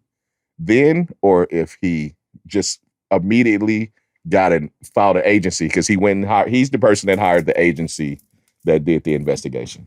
All right, so now there's an investigation going on, like private eye type shit. Wait. Can we back up? Because I got a question. Yeah, she stepped in front of the Ring camera. Ring cameras ain't nothing new, but why do people still be like acting like they don't exist? Like they be having whole conversations. What it is, it's you don't think about it because it's a doorbell until you're like, oh, my Ring camera. Like, she probably should step outside. Right. Oh, let me step outside right quick.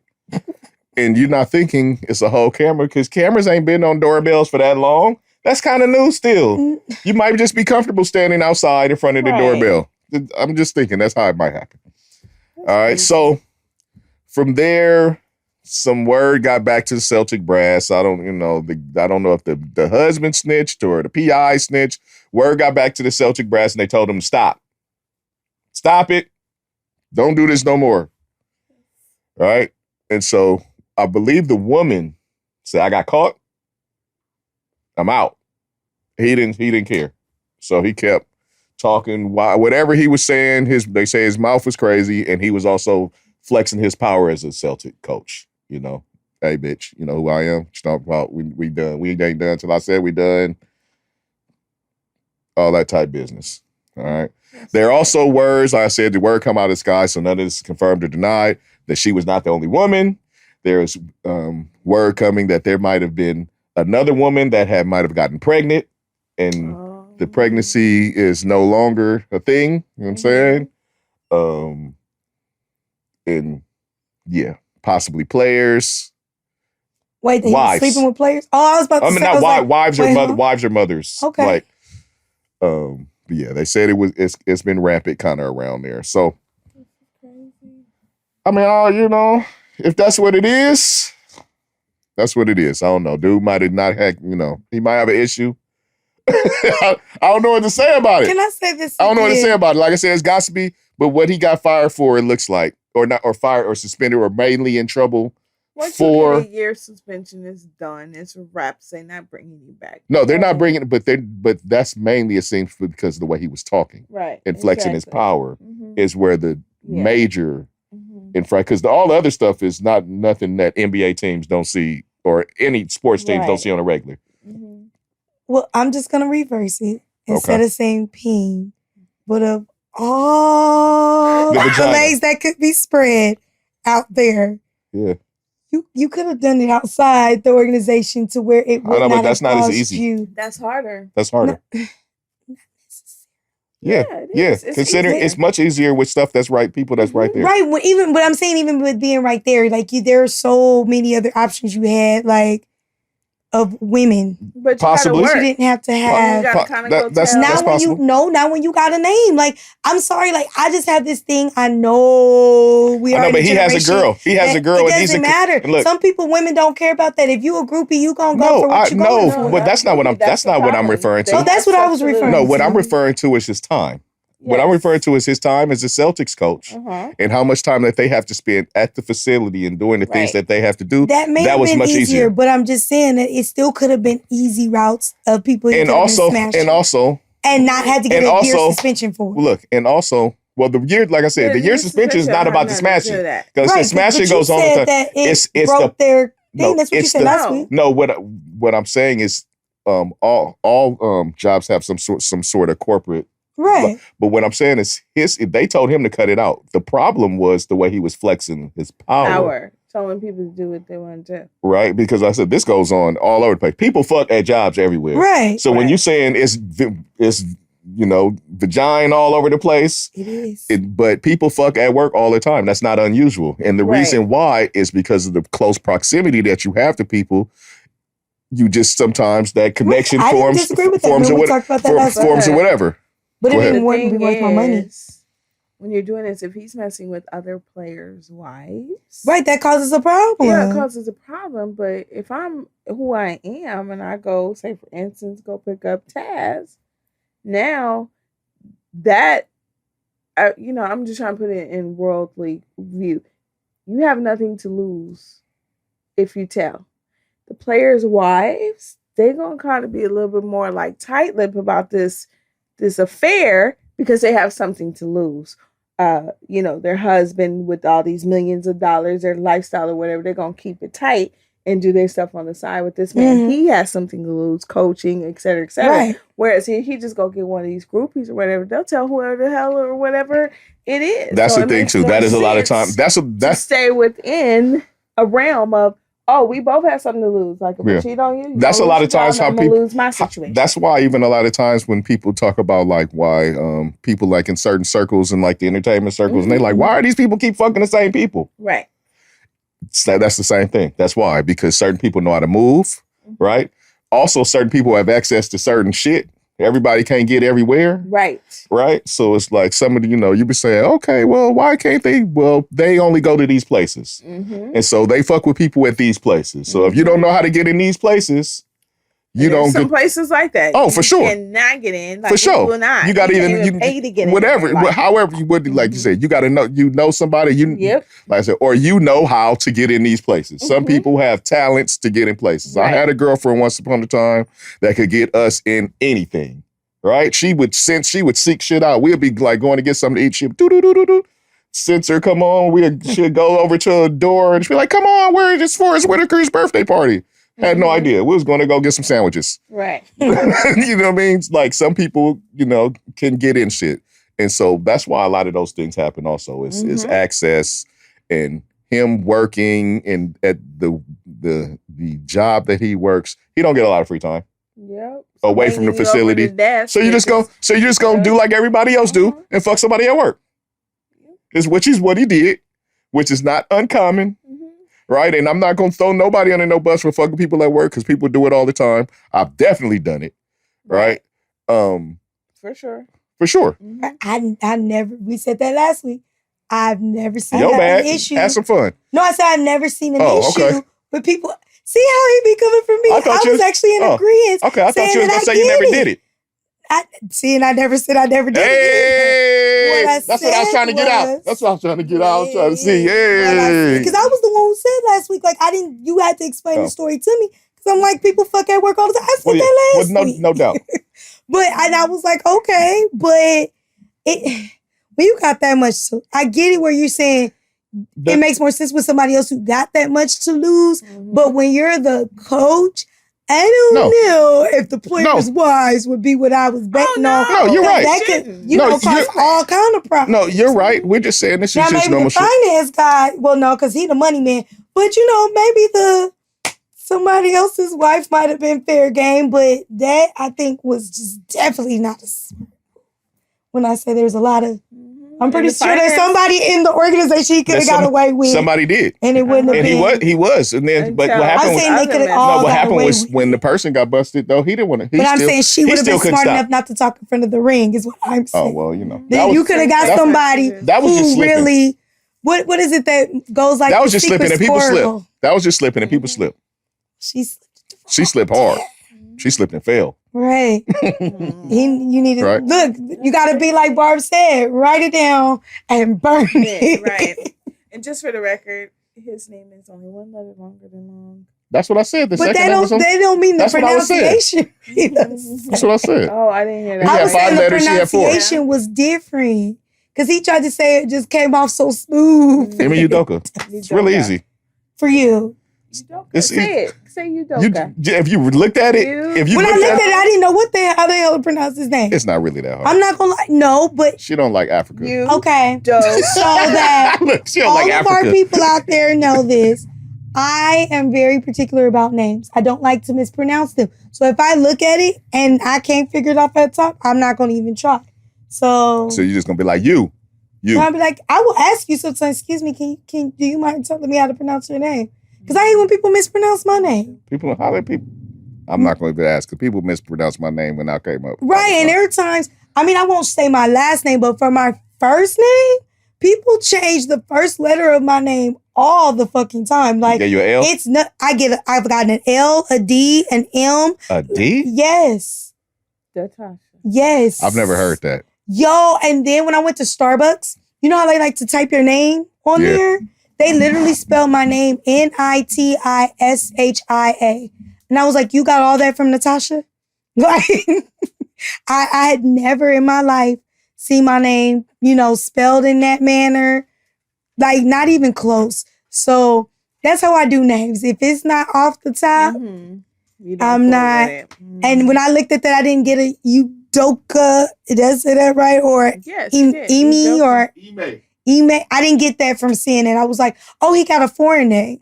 And that's all I could say because I wouldn't disrespect. I'm just tripping off somebody called your ass Natasha. Yes. And I've gotten a mug. That sounds crazy. Most people have renamed me to Latasha. And I kind of tolerate that. But I was like, y'all going down the alphabet and I don't understand. People can't say my name right. See, and that's what I'm saying. You know, my name is Barbara. It's 3 syllables, but everybody calls me Barbara. It's so funny. I'm like, okay. Well, whatever. I'm one of them people who calls her Barbara. It's Barbara. Hey, your name might be on the retired list. But technically, if you're saying this, man, well, that needs to. Maybe it's just because we say your name fast. It's like, you know, when you say Fairfax, it sounds like it don't sound like you're saying Fairfax. Right. Maybe it's because we say your name so fast, it don't sound like we're saying Barbara. We say Barbara. Exactly. So most people don't say it right though, but you know, I accept that one. I take it for the team. But like my mom's name, I get so annoyed. Like she has friends that are like 40-year friends and still can't say her name. Her name is Royda. Royda. How hard is that? Royda.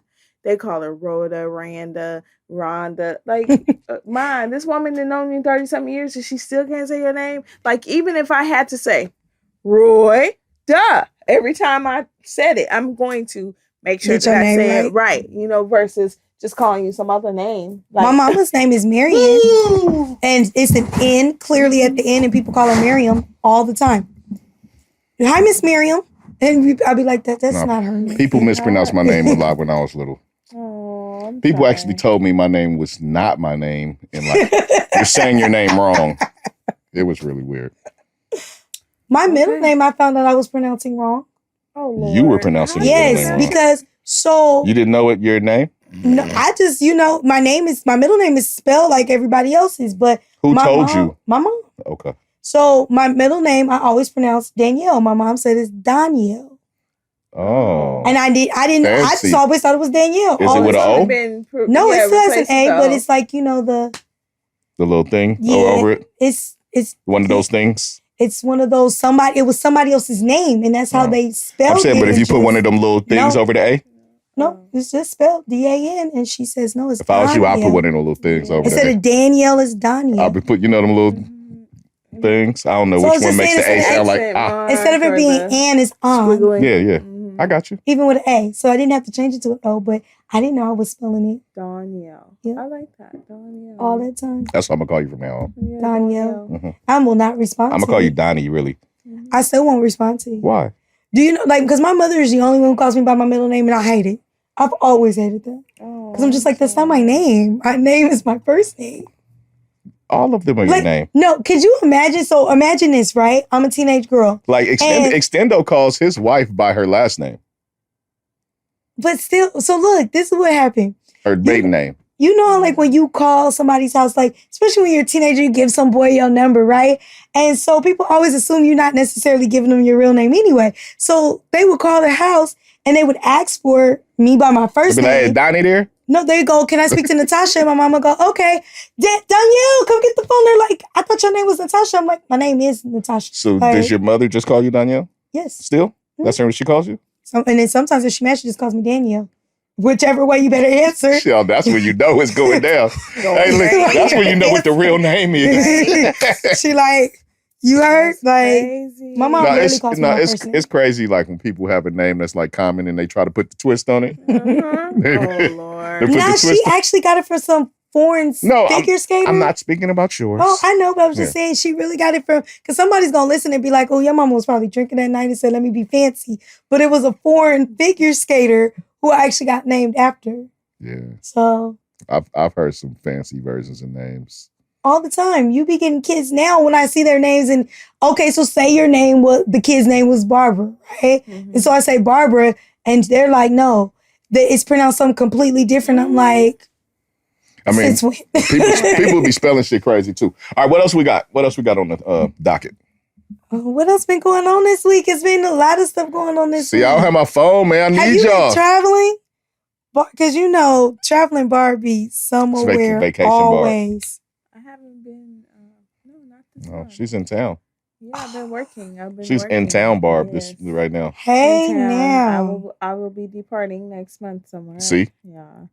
That's okay, because I'm departing with her. But we're going to different places. Okay. Yes. Yay. So, I'm on my fitness journey right now, trying to get it together.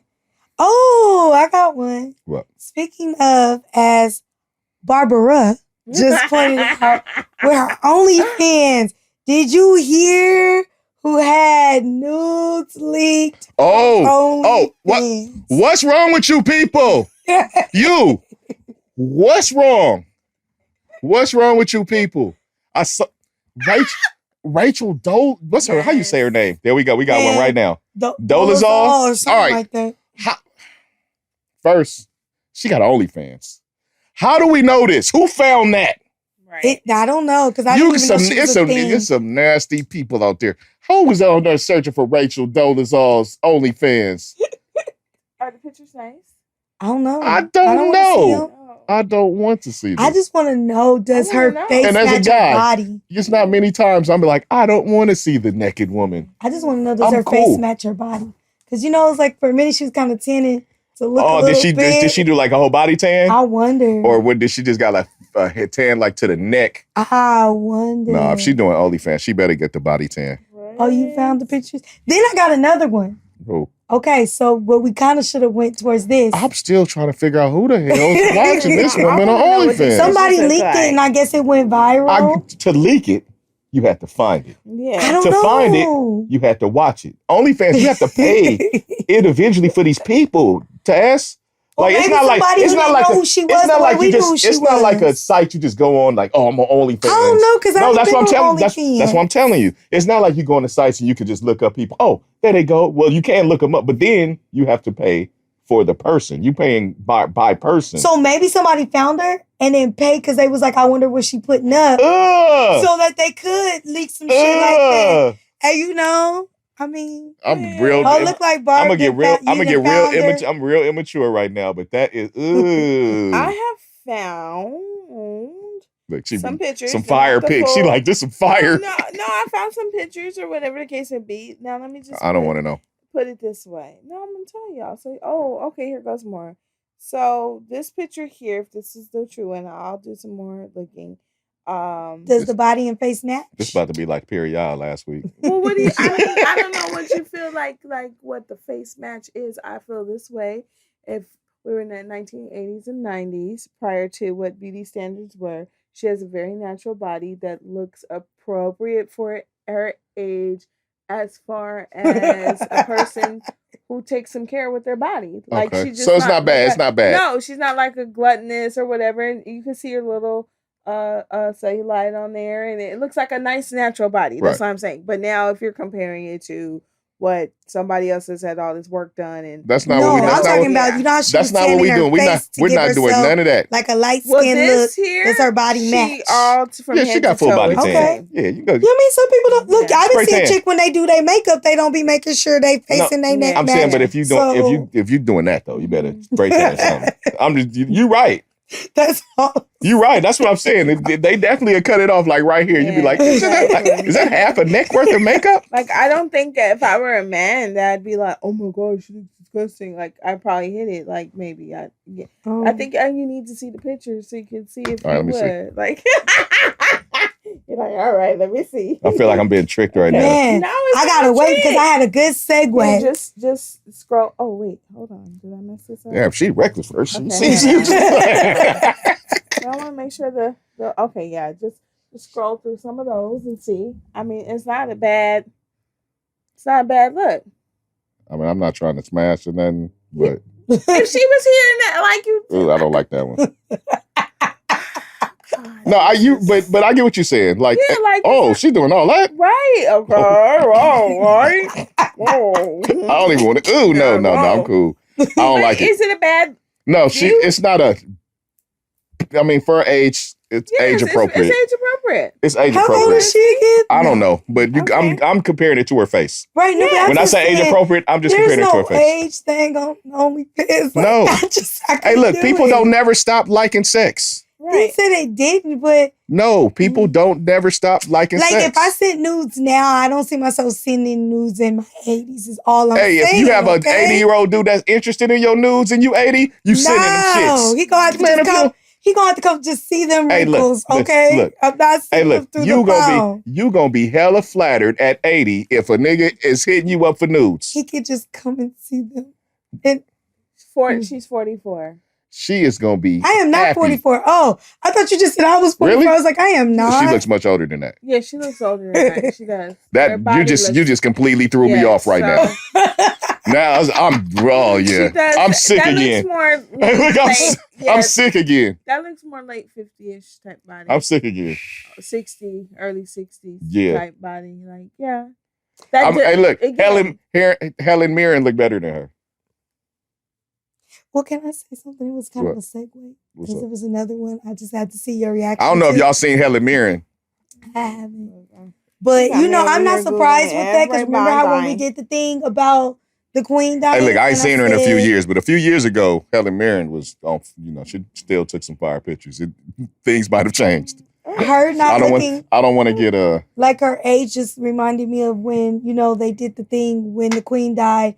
And, the wife, the black one, looks way younger than Meghan Markle. Yeah, so she looks way younger than. I mean, people just don't always age well. No, we know that, but I'm just her saying 44 right there. I wasn't expecting that either. She threw me for a loop. Yeah, you didn't see the pictures though. I don't want to. Threw me for.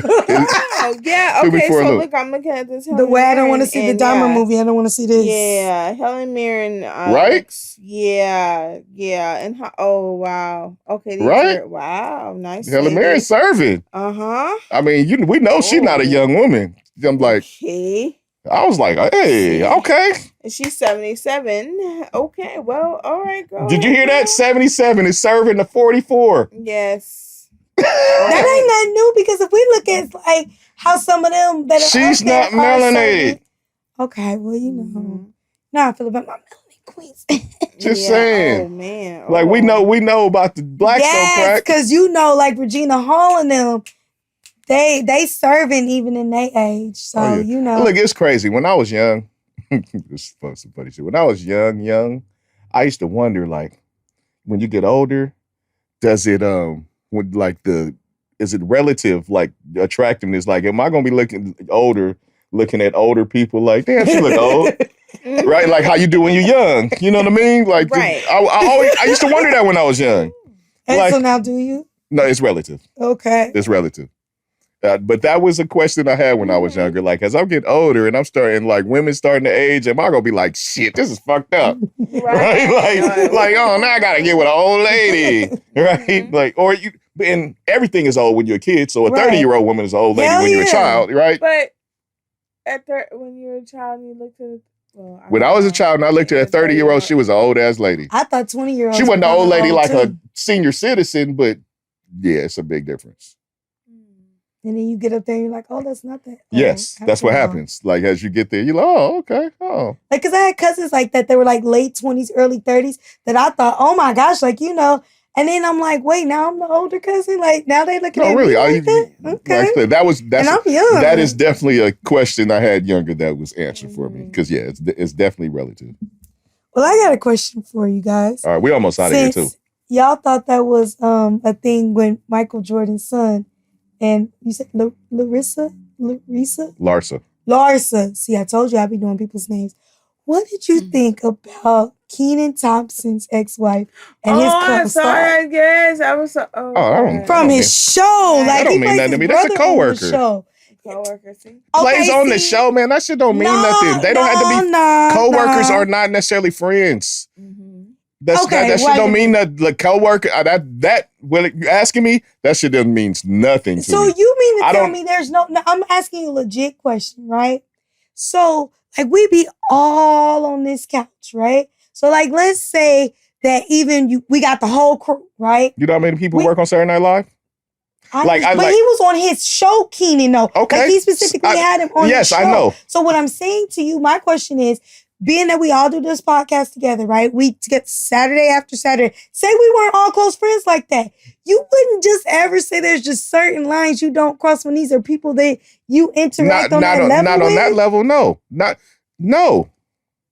So if her and Vern were dating and broke up, and then I'm smashing Vern, like that would be cool. Like I mean, yeah, if that's what you wanted to do. No, that's what she's trying to. Yeah, I understand what she's saying, but when that's what I'm saying. I understand what she's saying.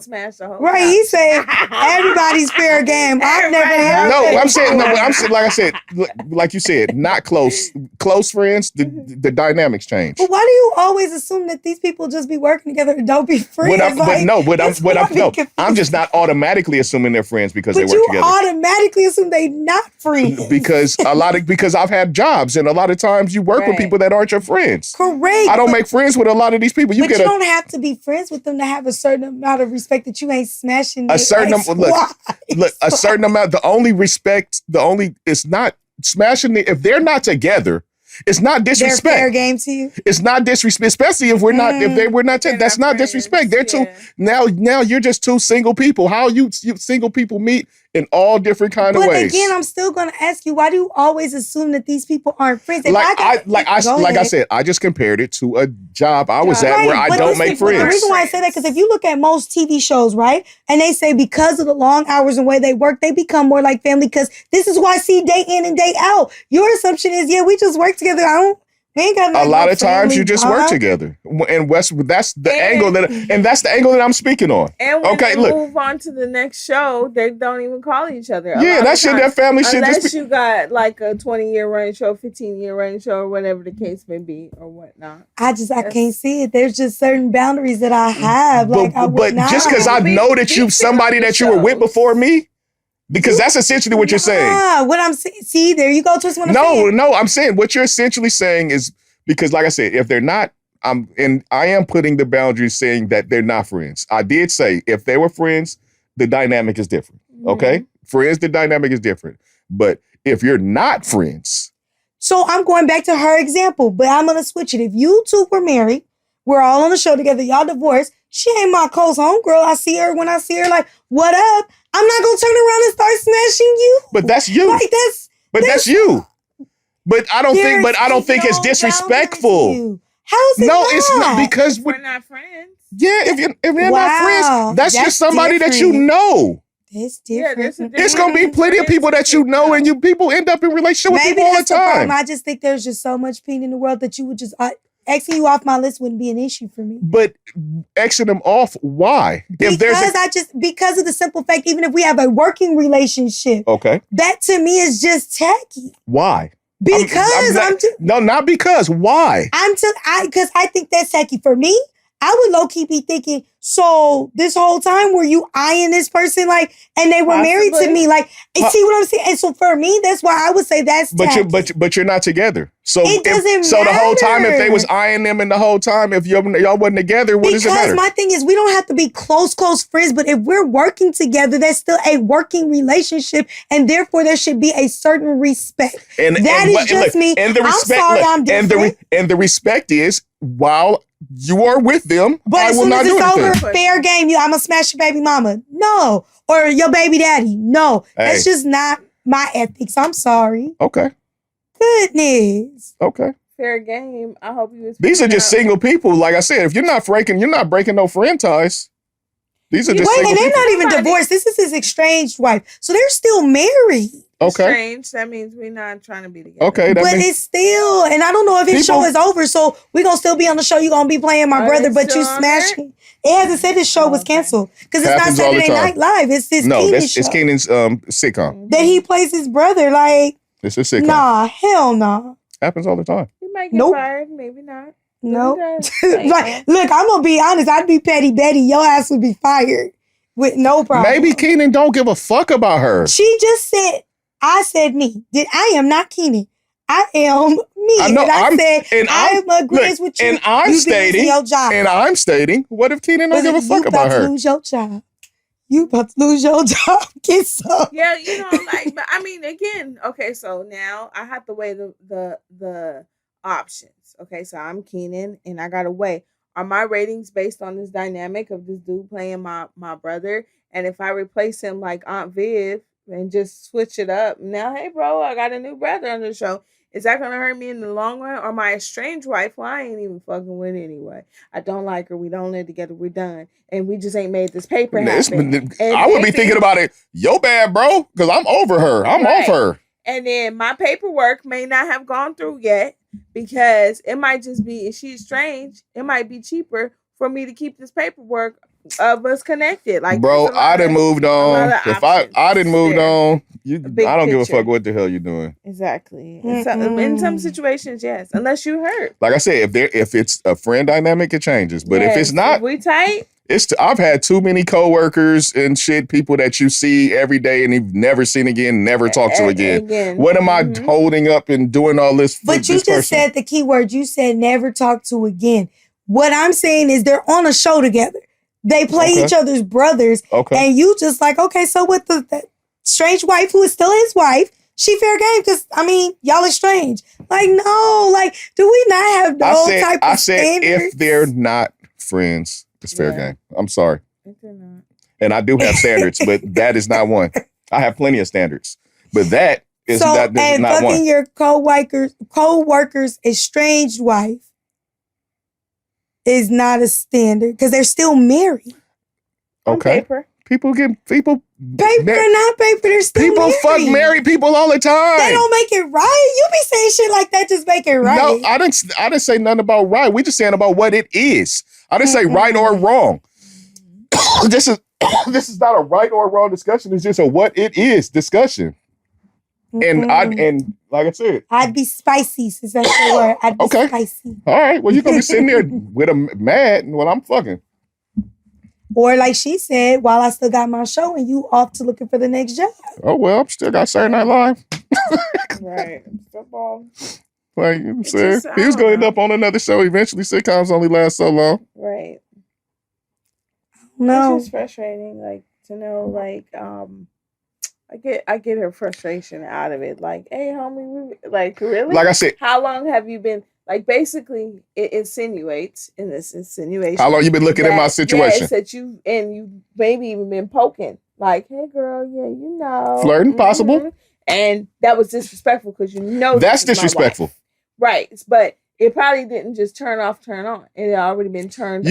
You might have people do not stop being attracted to people when they're in relationships. No, I get that. But it's just you went after her when we were still together. Now that's different. Know. Yeah. That's different. The thing. No, that's different. But we don't know those what details. you don't know, but speculating is what I'm talking about is what is. Now, what we speculate and doing all that, that's here nor there.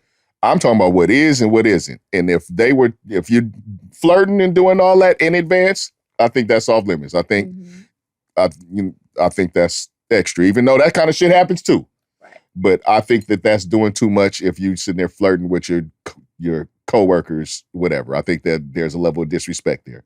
So let me just insert this twist because we were talking about this at my job the other day, and I know personally 3 people that have currently or past. Your best friend dies. Okay. Both situations. Mm-hmm. You now get remarried to her husband. Nope. For me, that's off limits. That's not for me. Why? That's not for me. But I've seen it happen a lot. Yes. Or I've heard it happen. I can't say I've seen it happen a lot, but it happens. Nope. Okay. It happens because a lot of time people are grieving and then they lean, shoulders. That kind of stuff happens. That's not for me, but it does happen. That's on my list of the no-goes. Mm-hmm. I got a list, and that's one of them. We got to check certain boxes. Yeah. No, that's not for me. Yeah, I couldn't do it either. In some of these situations where, out of these 3, not all 3, but one of them, like it was a bad relationship, and the deceased was in an abusive situation. So you mean to tell me your best friend has been gnawing on your ear? Oh, he beat me again and gave me a black eye. Oh, my broken arm is because of him. And then, he found Jesus. And I helped him to find the Lord. He's not that man anymore. And then you fast forward, and that's your life. Like, not the beating came in play, but other issues came, and now you're like, hey, well, we're not gonna be together anymore. Your best friend been telling you all this for all these years that you've been best friends. Like, what did you think that the grass it would be different? Yeah, that there's not that much baptizing in life that's gonna change a person has been that for so long. But people try to change people all the time. Yeah, it's so bad. It's like it's a toxic penetration. I'll be trying to take you. I'll be just trying to enlighten you. I'm trying to enlighten you. Like I said, I've just been in a different space when I say co-workers. So that, no, it's never crossed my mind that if Barbara was my co-worker and her husband became estranged, I'm like, oh, he's back on the market. This just never, like, I know, but because then it makes it feel like to me, like, then that's fake. Like our interactions, even though you're just co-workers, you still like, hey, good morning. Like, that would be fake for me. That's not fake. That's genuine. You're not saying nothing personal. Hello? No, hi. It's not. Again, like I said, maybe I've worked in different spaces. Right. So when I think of co-workers, it's just not something that I would do. Like, okay. Well, in my world, we be spending the night at my job. So it's a whole different story. I've had co-workers that was co-workers one week and then they was gone the next week. Right. Am I supposed, how much? I get that. How much loyalty am I supposed to have to that person? I get that. But we talking a whole different show. But we talking like that, but like I said, I don't know how tight they are. Mm-hmm. If they're tight, then it's off limits. If they're not, it's not. That's that simple. For me. Ta-da! Are you ready to go? Yep, because my show is back this week. What show is that? Raising Kanan. Oh, okay. They skipped a week last week. Oh, okay. You know that the show comes, like, once it comes on like all week, right? I know, because I could go stream it whenever I want. Yeah. But I like to see it when it first comes on and live tweet with other people who like to watch it when it first comes on. That's her thing. Plus, can I put this out there? And once they started doing that, if you don't see certain things early, sometimes you end up getting hit with a spoiler alert you weren't looking for. Not me. So, because you don't care that much, so. Maybe that's what it is. Yeah. No, but for the shows that I do care about like that, I have shows that that I'm locked in, but still. Well, I watch it later. And I'll just avoid the spoilers. So if I see something, I'm like, oh, right. You be thinking to stay off of social media, but I remember going on a trip to Puerto Rico, and I went on to go post something, right? And the first thing that popped up, Kanan is dead. You're like, shit. It wasn't Kanan. It was his son, and I didn't even see that plot twist coming at all in the first damn place. So when I saw that, I was like, well, what the fuck? The show just, I was like, did it just drop? And they was like, yeah, 30 minutes ago. I was like, the fuck? Didn't even give me a chance. Oh yeah, it's not happening. Or maybe like you said, I don't care that much. But like House of Dragons, I'm saying I don't want to be knowing before I get into it what's going on. You know what? So Amazon has a show, right now, Lord of the Rings. They have a Lord of the Rings show. Oh, right. Interesting. She's turning her head, but the reason I'm saying this is because I feel as if you feel that House of the Dragons is Lord of the Rings. No. Not like it specifically, but like that what's going on is the same type of thing. You telling me that it's not? It's not at all. Not even close? Not even close. Not even a little bit? Not even a little bit. What's so different? The whole House of Dragons is a political thriller. It is not all that. Does it have dragons? It does, but they're not. Look, this the thing. No, it don't have ogres and shit. No, I was gonna say, is it the same time period? Maybe. Same look, feel? Somewhat. But so you don't watch any period pieces? Not like that. No period pieces. So like, what's that other Netflix one that everybody was in love with that had that black dude on it? The Crown. No, it was another one. I know what you're talking about. They had everybody was the one they was fucking and shit. I was like, not watching it. But I forgot the name of it. It was like really hot, like last year, and all the women the black dude on it, and it was like very hoity-toity type show. Hoity-toity. Oh. But the reason I'm saying that is, like, when you guys talk about it, I'm only saying because you guys talk about it, and it feels as if you feel like it's like some weird show where they running around like the dragons are dragons because the world they live in, but it's not so much like they running around sparking the magic and doing spells. It's just like a people show. And people were just like having conversations and that type of thing. It's not, that is just like a backdrop. Bridgerton. Okay. Yeah. That's what I'm speaking about. I'm just saying like the nature of what's going on in the show and the material on the show. I feel like you think it's Lord of the Rings, but it's much more like Succession. So you all haven't seen Succession. I haven't seen that. So I couldn't say yay or nay because I've never seen that. All right. It's just a lot. It's just like I said.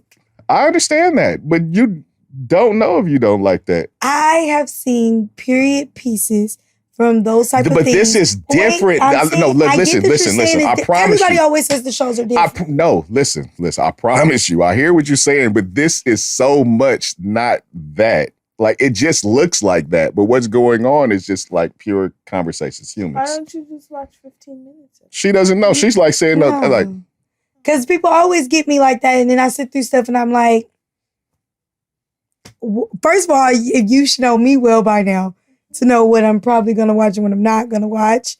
And then it's like when people are like, no, you'll love it. And then I sit there and I'm like, what about this said that I would love this show? Like, there's certain things like I would never recommend to you because I'm just like, that doesn't say. I know, JJ, I might say, I do. But look, check it out. But I am aware of some things you do watch, right? Correct? Correct. And I know the nature of these shows. Yes? Okay. I think that you might, like, if you watch the show, I think you might like it. That's where I'm coming from. I know the shows that you asked me, do I watch period pieces? I watch the shows that you're like religiously, I can't wait to get to every week. I know what's on these shows. I'm aware. You know what I'm saying? I'm not like trying to have you watch something that is over there. But you asked me, I don't watch period shows. Like, that's why Bridgerton, everybody kept saying, you love Bridgerton. Never watch an episode and don't feel like I'm missing anything. How do you know that you wouldn't like it, though? Because I'm saying I've watched period pieces before. You can't compare them all to each other, though. I'm just saying those type of shows don't grab my attention enough for me to be into it. It gotta be like Guns and Drugs? No, because that's not all that I watch. I know. I'm just fucking, but what I'm saying is, even though you do like some stuff with guns and drugs. I like also Chicago Med. I like Chicago Fire. I like what's the show with the All-American Homecoming. Then that's coming back. And that's gonna have me October 10th. Okay. Or 11th, one of those. I watch all the All-Americans, and I don't even like football, but that's a TV show that's about football. I got my parents. You don't like period pieces, but I think this is a show with a period piece that the period time that you might like. Well, how about you watch it for me? I'm definitely gonna watch it. And then that's good enough. All right. What makes you tap in the show? What makes you like, okay, I like that. I want to watch that. Sometimes the actors. Sometimes the timepieces, because like you could come like with Raising Kanan. That's just an era that I enjoy, so I like watching that. If it says placed in 1990 anything, I'm probably gonna give it a shot. There you go, some timepieces. That's 1980. Yeah, she might do that. Yeah, she might even fool with the 1970s. I'll give you the 60s if it's gonna be about something with Detroit and stuff, because I was a big Motown fan. The actors, sometimes the storyline, because sometimes even if I'm gonna throw Barb out there because she always talks about me, it could be a black show. But if the storyline ain't there for me, it ain't getting me like that. All right. Well, what I'm going to say is, what this shit is all storyline. Like, that's the meat of the shit is storyline. It's not the dragons. It's not the nothing. It has to the meat is Star Wars.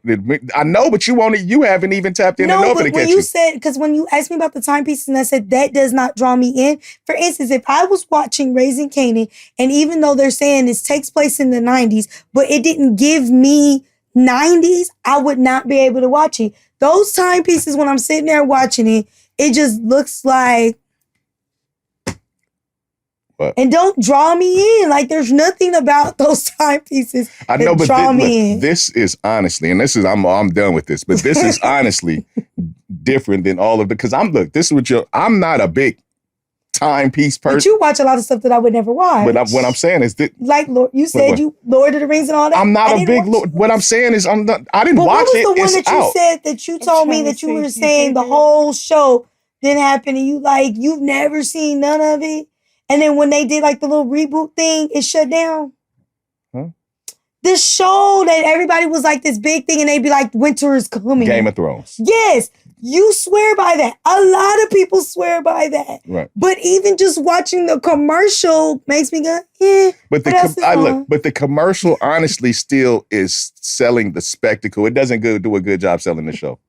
Like, in all honesty, it's the spectacle. But it's cool. Like I said, I'm done. But there's this show. It's called The Old Man. Everybody keeps telling me I need to watch it. I've heard about that show, but I haven't watched it. And I watched the one, well, not even a full episode of 4, and I'm just like, catch myself like rewinding. Like, I missed that. I haven't caught.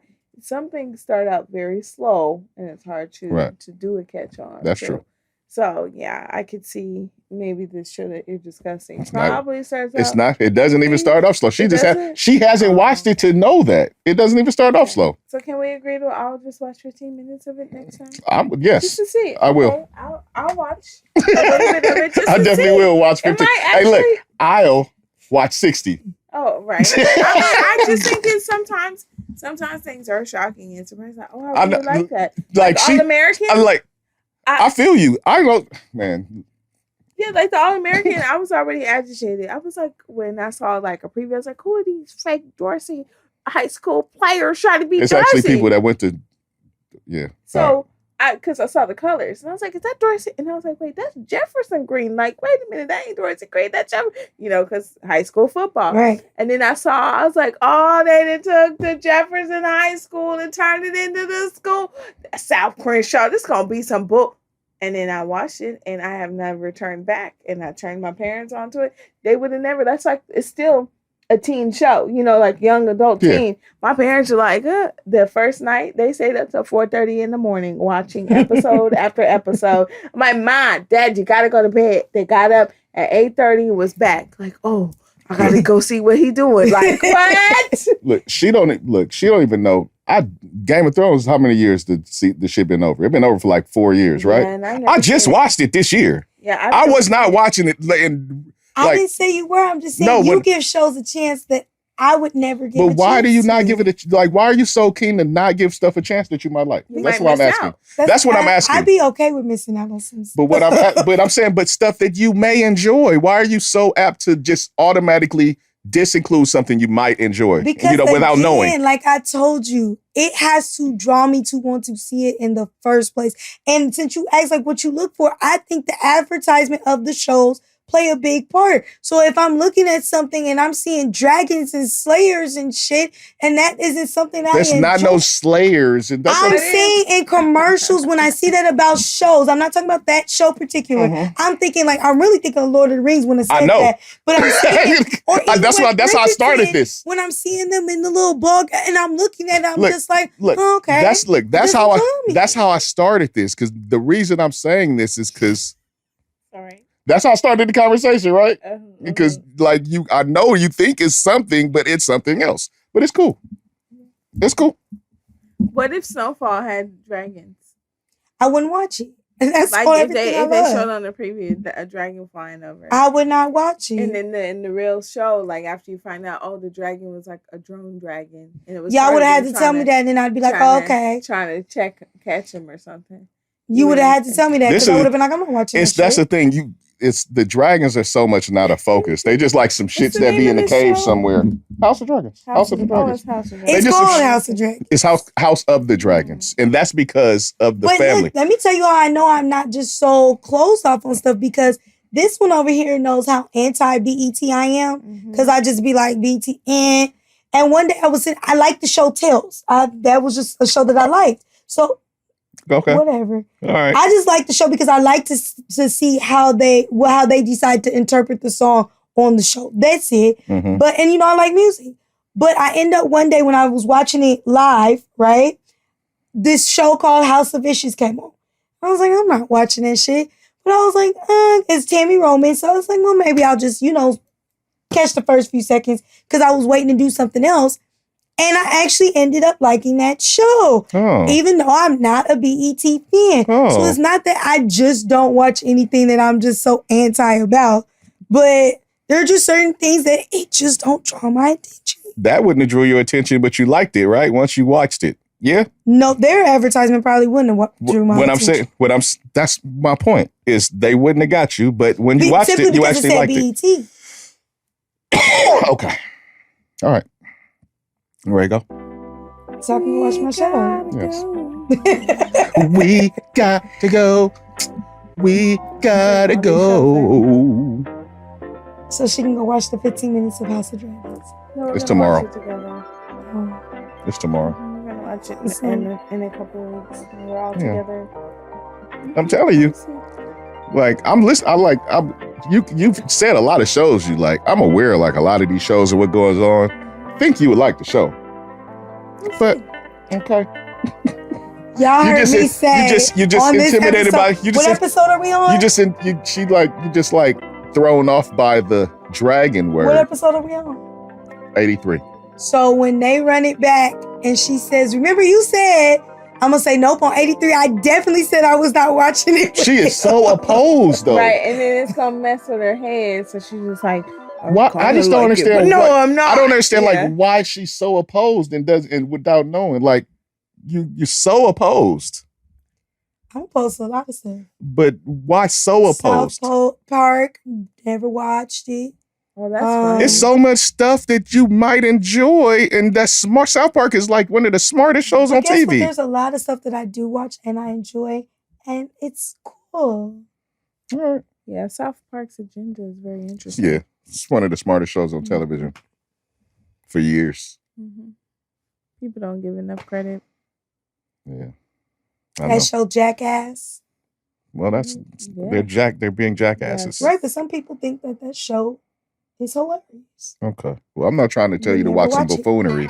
Right, that's what like for real. I'm not trying to tell you to watch some buffoonery. Like, is that the show where there's a capital? No. What's the one where the girls on there? Oh, ridiculous! Okay, that's ridiculousness. That. But they just watching recaps and shit with Chanel West Coast. Oh God, yes. Yeah, I can't watch that just because of that. They really laugh like that. She's annoying. It's a show where they watch old like videos and stuff and like make fun of them and stuff like that. And some of the videos people send in are funny, but the people who are actually the personalities on the show that's watching this, they can be. Yeah. All right. So what I'm gonna do, we're gonna do the little rotation, little thingamajiggy. I'm gonna send it around. Mm-hmm. I'm gonna finish it off. Mm-hmm. Y'all can let y'all know y'all locations. Mm-hmm. Send me your location. Hey, what's up? How we don't do those. Huh? Why we on the same vibes? That's why. You're gonna be trying to have no fun. So we trying to have no fun. Why you don't be trying to have no fun? I have fun all the time. I don't be trying to have no fun. I be having fun. All right. Well, tell them how to reach you. Once again, happy homecoming season to all the HBCUs out there. You can reach me at Mocha Vibes. That's Mocha, VYBEZ. On Instagram, it's Mocha_vibes. On Twitter, it's all together. And coming soon will be my new show, Mocha Vibes. Come vibe with your girl. Bing, bong, bang. Burp. All right, tweet, agent 99 times. Tweet. Yes, YouTube, go ahead and hit up Novels by B. I'll tell some silly stories there. Right. Oh, no, I'm sorry, that's Only Barb. Only Barb on YouTube. And then Novels by Only B. Barb, yes. not no S. Yes, Only Barb. And on Instagram, it's Novels by B. Word. That's all right. TikTok too. That's TikTok too. TikTok. All right. I'm Club Dynamite, the coolest ninja you know. Catch me at Club Dynamite on all the platforms. Change the U to a V. Really simple. Make sure that you tap in on YouTube.com/Deez Ninjas Network. Right? That's where you can find the podcast. Make sure that you like, and subscribe and comment and share, please. Much appreciated. I got Rascal Radio coming soon on Amp Radio. And yeah, shout out to Cash. Shout out to Shanni. Shout out to Nikki. Shout out to Extendo. I mean, shout out to all of you. Shout out to the people. Heart fingers. And anybody got anything else? Have a happy, prosperous, productive week. Have a happy, prosperous, productive week. Like she said. All right. Peace. We out.